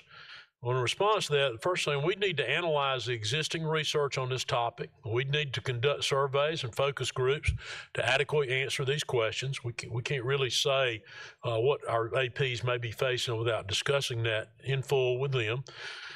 Cheating is always a concern, but this issue long predates the availability of cell phones and other modern technology. And in fact, you may recall in the last budget year or two, we asked and you all approved the inclusion of some preventative software to determine what students were working on their devices within the classroom. And the still best method for that is for teachers to be up and moving around while they're giving assessments. Will parents understand and be supportive knowing that constant contact with their child might not be possible in order to ensure fewer distractions, particularly during instructional time? Well, we believe we can only reasonably answer that through the utilization of surveys and or focus groups of parents. Currently, many parents, because of already existing local or school policies, don't have constant contact with their students, while others, in fact, do. What are reasons a student might seek waiver or exception to any policy limiting cell phone access? An example given was monitoring of blood glucose for diabetes, and that certainly would be a valid example. But we need to do further inquiry to determine what, if any, waivers might be requested. And we would believe we would handle those on a case-by-case basis. When are times that cell phones could be used on campus? Emergencies, lunch, on the bus, during class change, during extracurriculars. Currently, under our policy, schools have set their own policies during which they allow students to use their cell phones. Many have worked with their faculty councils to establish those parameters. The most effective way to truly control phone use is to use cell phone lockers in each classroom, in which students place their phones upon entering. However, this would have a significant budgetary impact, would cause some loss of instructional time at the beginning and end of class, and would result in phones not being easily accessible during an emergency. A policy recommendation restricting cell phone use needs to be carefully crafted to cover any exceptions and/or considerations, such as those mentioned in the request, as well as anticipate unintended negative consequences. Any significant change is also likely to be highly controversial and should, for these reasons, be undertaken in a manner that solicits the greatest level of input from all stakeholders and provides sufficient notice of change. If there's a desire to complete this process before the next school year, I think it's important that we note we have only 17 more school days between today and the last day of school to gain input from student, teachers, administrators, school improvement councils, PTAs, and the wider parent community. During this same time period, we're conducting SC Ready ELA math and science testing at middle and elementary schools, additional benchmark testing and Algebra 1 EOC exams at middle schools, and final exams, all 4 EOCs and some AP and IB exams at the high school. Additionally, in recent and upcoming weeks, we're collecting the following survey data: state accountability surveys of students, parents, and teachers for the state report card, Upbeat climate surveys of teachers, Rethink Ed surveys of students, strategic plan surveys of students, parents, employees, and other community members, which includes a question regarding the use of personal devices.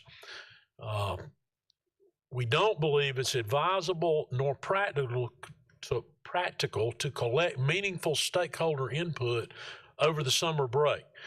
This very restrictive timeline is likely to result in a less than well-researched and fully thought-out recommendation and create legitimate concerns over the adequacy of the input collected and the impact on student safety and morale. Our recommendation would be as follows.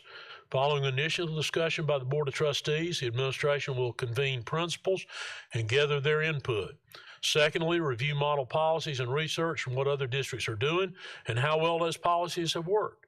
Develop a draft policy for GCS, share the draft policy we're considering, and seek input from teachers, students, parents, and administrators.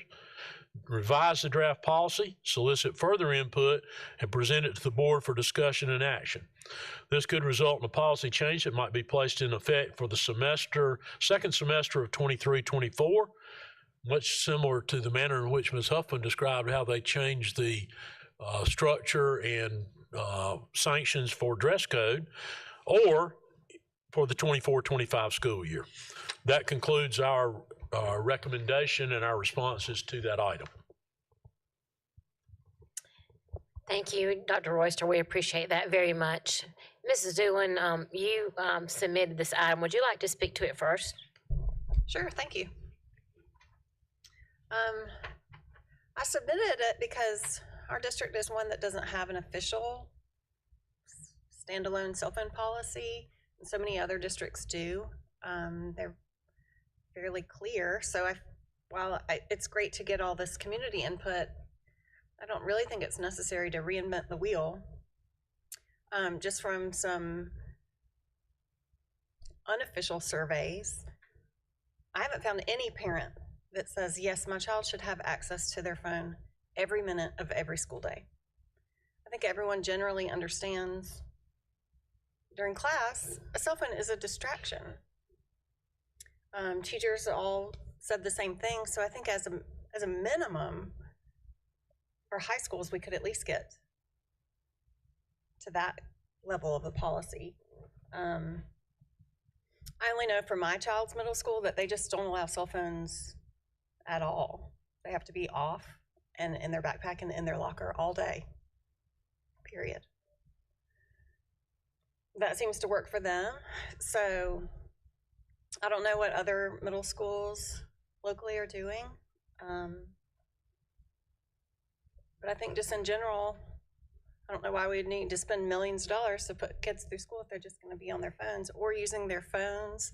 It didn't even occur to me that you can have your phone in your backpack, set it up to your earpiece, and then you can just feed yourself answers on your earpiece. And if you have long hair, like I do, no one would even know.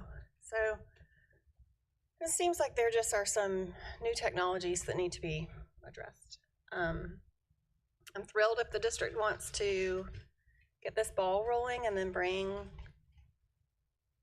a policy to us to approve. I mean, I'm all for it. I'm disappointed that it might take a full year because if we know that there's a problem that needs addressing, I would like it to be sooner rather than later. But I'd love to hear input from everyone else as well. Thank you. Thank you so much, Mrs. Doolin. Ms. Mosley? Thanks, Dr. Stiles. I echo a lot of Sarah's concerns, and I do think that the feedback I've received anecdotally is across the board, parents want something done. I don't know, not necessarily a full-blown plan, but my children survived middle school without a cell phone, not because I didn't give them one, but because the school that they attended did not allow them. And it was a pretty harsh understanding. The principal made it clear, if we see it, it will be taken for 5 days. And if that happens the day before Christmas break, your child's without your phone for 2 weeks. So it was a very clear understanding from all the parents. I don't know why elementary schools children need phones, but I'm hearing from elementary teachers that they are existing, particularly around the 5th grade maybe. And that's been a change since probably all this has happened. And then last but not least, I am hearing about significant instances of cheating at the high school level, particularly. These kids are smart and savvy and use these devices in ways that probably all of us don't understand. And couple that with the social media.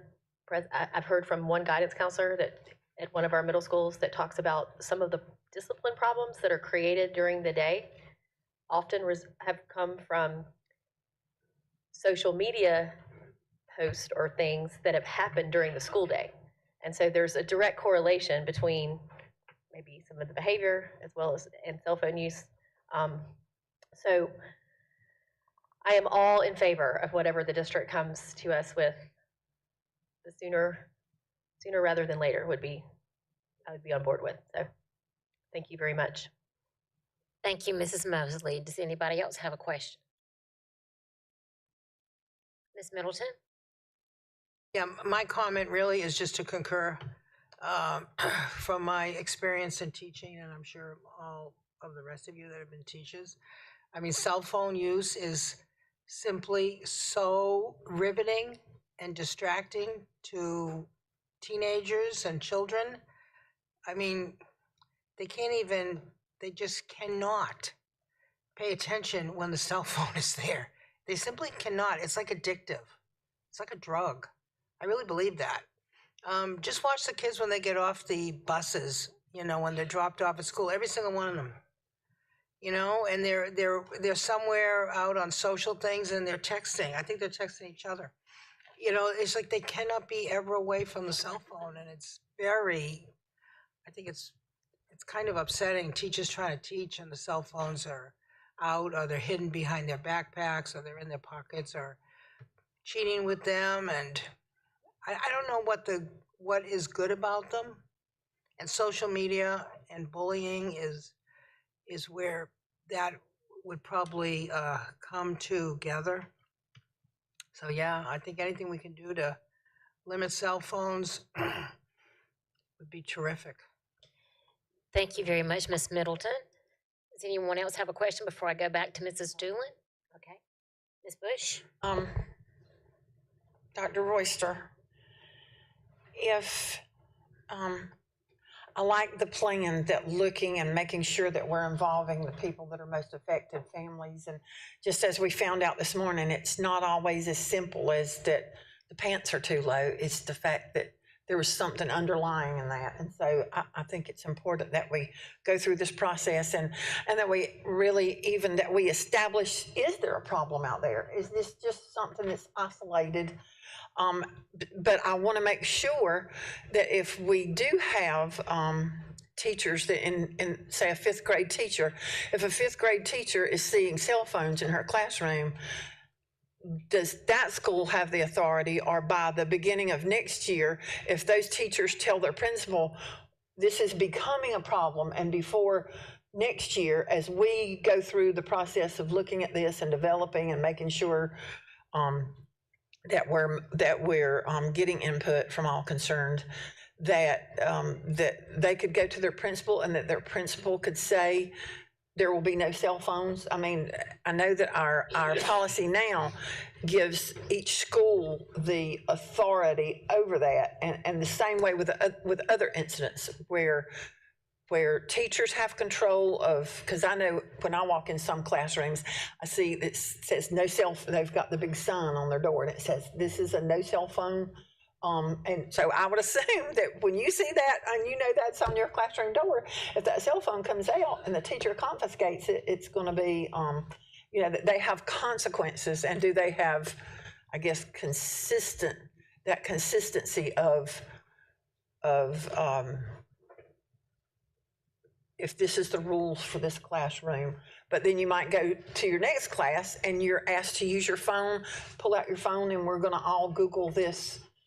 You know, they're going to use it some way or do a classroom survey or use it somehow, use that phone as technology in that classroom. But those that would have that, if they're middle school or elementary, and really need to find a need that they want to crack down, do they have that ability now, being back, either going to their principal or directly in their classroom as classroom teachers? They actually have both.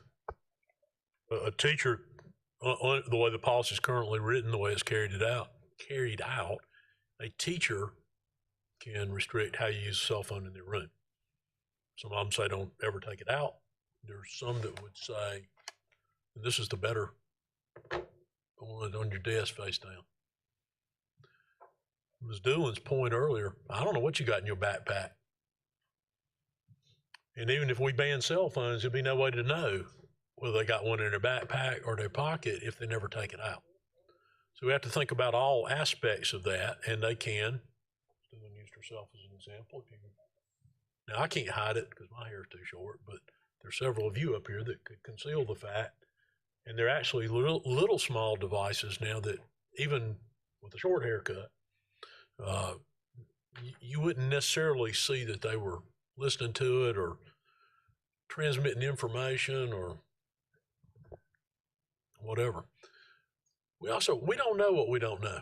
We don't know why some parents believe their child needs that. Because everybody's child doesn't experience perhaps what we're all familiar with or what we hear people talk about, that when they get off the bus, maybe there's a reason they need that phone getting off the bus even. Or that they need to be in contact during the day. A lot of students have some home issues that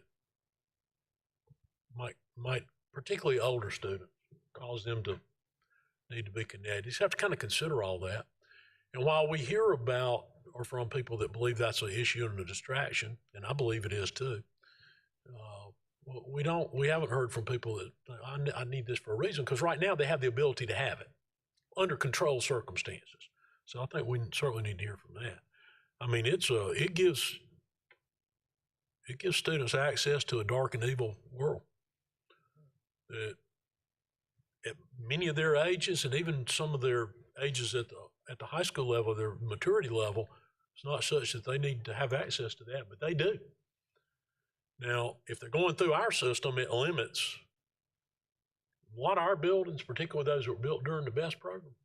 You will not get a signal inside that building unless you're going through our Wi-Fi. And there's even legitimate stuff you can't, so there are newspapers you can't read on our Wi-Fi sometimes. All kind of restrictions on it because we're required to have those in place. So they're actually safer inside our system on their smartphone than they are outside it. But if you get against an exterior wall or in some of our buildings, they can access it without going through our Wi-Fi. I would certainly think we'd be well served to do as much, and our ETS people do this now, of educating parents about the dangers of everything that's out there on social media and on the internet, and how this unfettered access, because you can have access to your children without giving them all that. You know, they can get like old people have, like me. You can get a flip phone, and you can make phone calls, and you can send a text message. But you can't access all these other places out there with it. But we need to see where do they have policies? What are their effective ones look like? Are they working? Because you put a policy in, if you can't enforce it, there's no reason to have the policy. And what are the legitimate reasons people need to have those phones? And if we're going to put in place some general requirement or restriction, what should that look like? Can you then use it changing classes? Can you use it during lunchtime? Can you not use it at all? Now, at the elementary level, you could probably enforce you can't use it at all because they're never like out of sight of a teacher that's looking at like 22 of them or fewer. But you're talking about middle school, they got more freedom. And high school at lunchtime, you got people supervising the lunchroom. Yeah, but you got maybe 8 or 10 people in there watching 300 or 400. So you make a rule about you can't use a cell phone in a high school, you're probably almost impossible to enforce. Now, not impossible to enforce inside a teacher's classroom. And now that we have devices all the way down, I don't know what legitimate reason we have instructionally for a student to use their smartphone other than just they desire to use that as opposed to a big Chromebook. Jeff, is there any reason that you can readily come up with why a student should need to use a smartphone as opposed to the Chromebook? I mentioned to Nancy when we were putting this together, the only time I've seen it recently used is a Chromebook. A teacher who's using Chromebooks and the Chromebook died of the student because 6 hours can be a long time, and the teacher said, well, you have a cell phone, use your cell phone. So, I mean, but then that class, she had control of the class, and I think that's very rare, though. I have not seen a cell phone, I have not personally seen a cell phone out in classrooms I've visited by students for a long time. Everything they can do on a cell phone, they can do on a Chromebook now.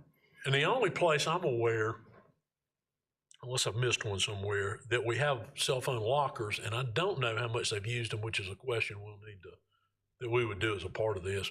JL Mann has them. They're specifically designed to secure a cell phone, not just put it in like a sleeve. You may see that sometimes in a teacher's classroom, but they're actually mini lockers. And I don't know, Mr. Reimer, do you have any idea how frequently they use those at JL Mann? In the New Tech building, I think they use it pretty frequently, but I don't believe throughout the main building that's a standard practice. And they only have them in the New Tech wing, don't they? That's right. I think a few teachers have purchased them, or the schools purchased them for selected teachers in the main building who just preferred to have that. I think it's kind of by request of the teacher if funds are available, but it's only systemically out in the New Tech building, yes.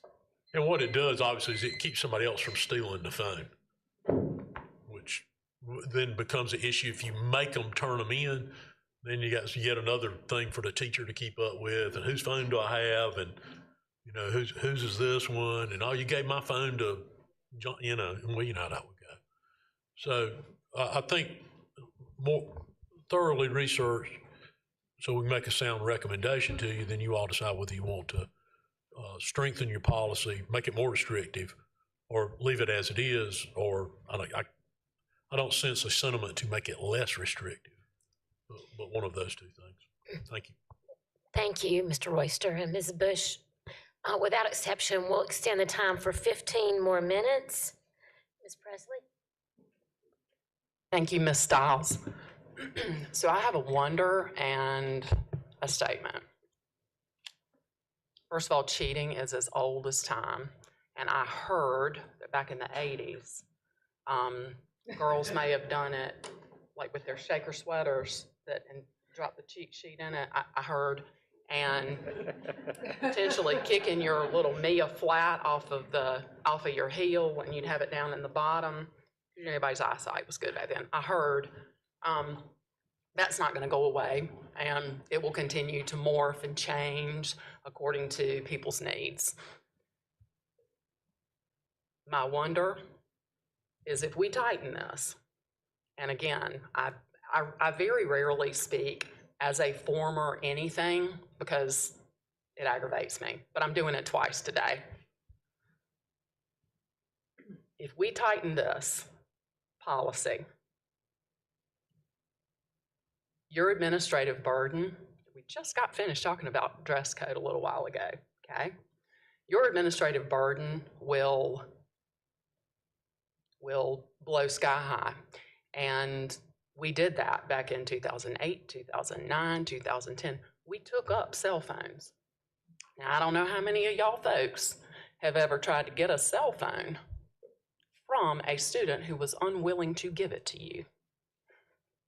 Often it involves an SRO if it escalates to that point.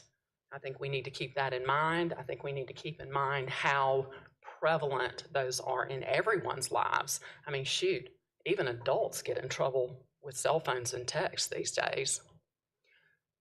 I would also wonder about these. So there's a whole lot of nuances, once again, to a big old layered question that I agree 100%. We've got a lot of delving into research, investigating places where they have this figured out. I don't know that those exist, but there are a whole lot of facets to this. Thank you. Thank you so much, Dr. Presley. We appreciate that. Any other questions or comments? Ms. Mosley? Well, I just want to echo what Dr. Royster, I think, was touching on. I forgot to mention this earlier. I do think whatever we consider or take up needs to consider the exceptions, because we do have students that I can think of a medical reason, for example, that a cell phone might be needed.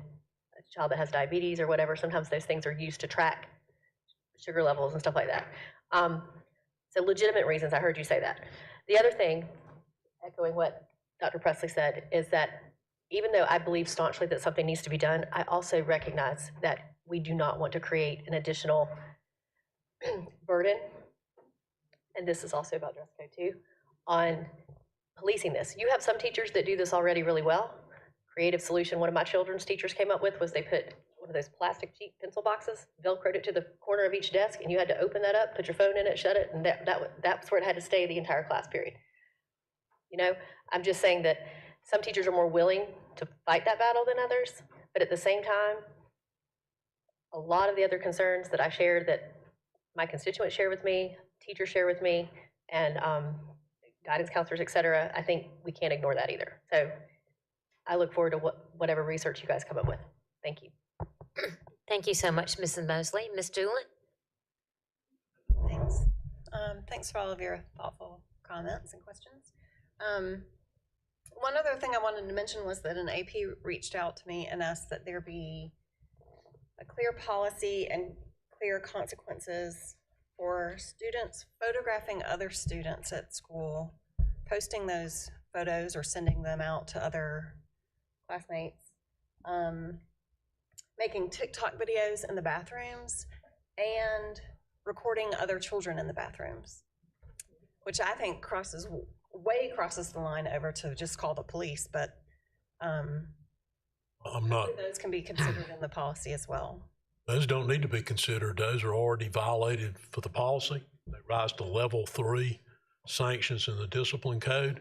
And other than taking innocuous pictures in a commons area or a classroom, the things that you described about a bathroom or a locker room, they result in a recommendation for expulsion and a referral to law enforcement for criminal charges.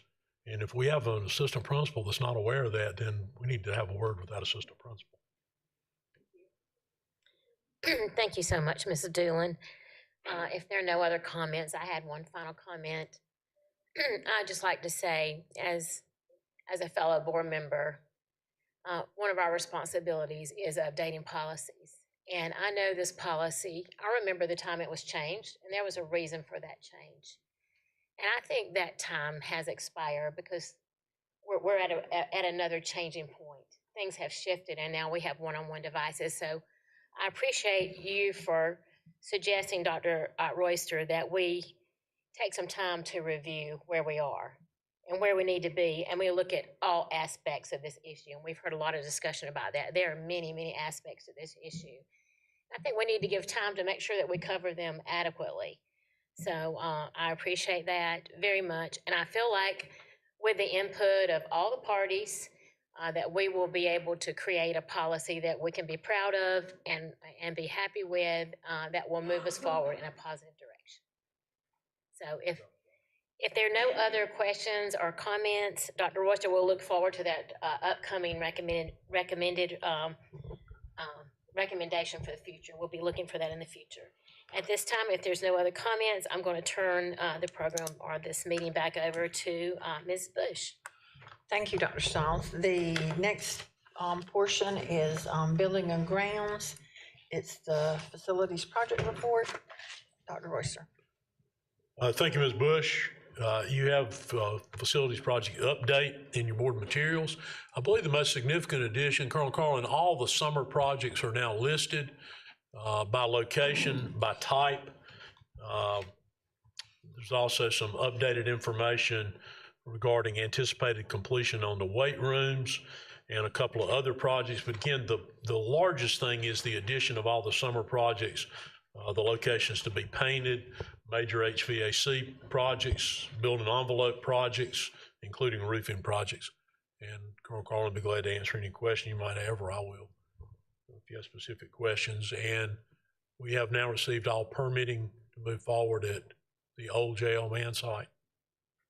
Yes, we're in the process of completing that now. I believe we are waiting on an official response from the county, but I think we're in the next couple of days. Okay. Yes, Ms. Mosley.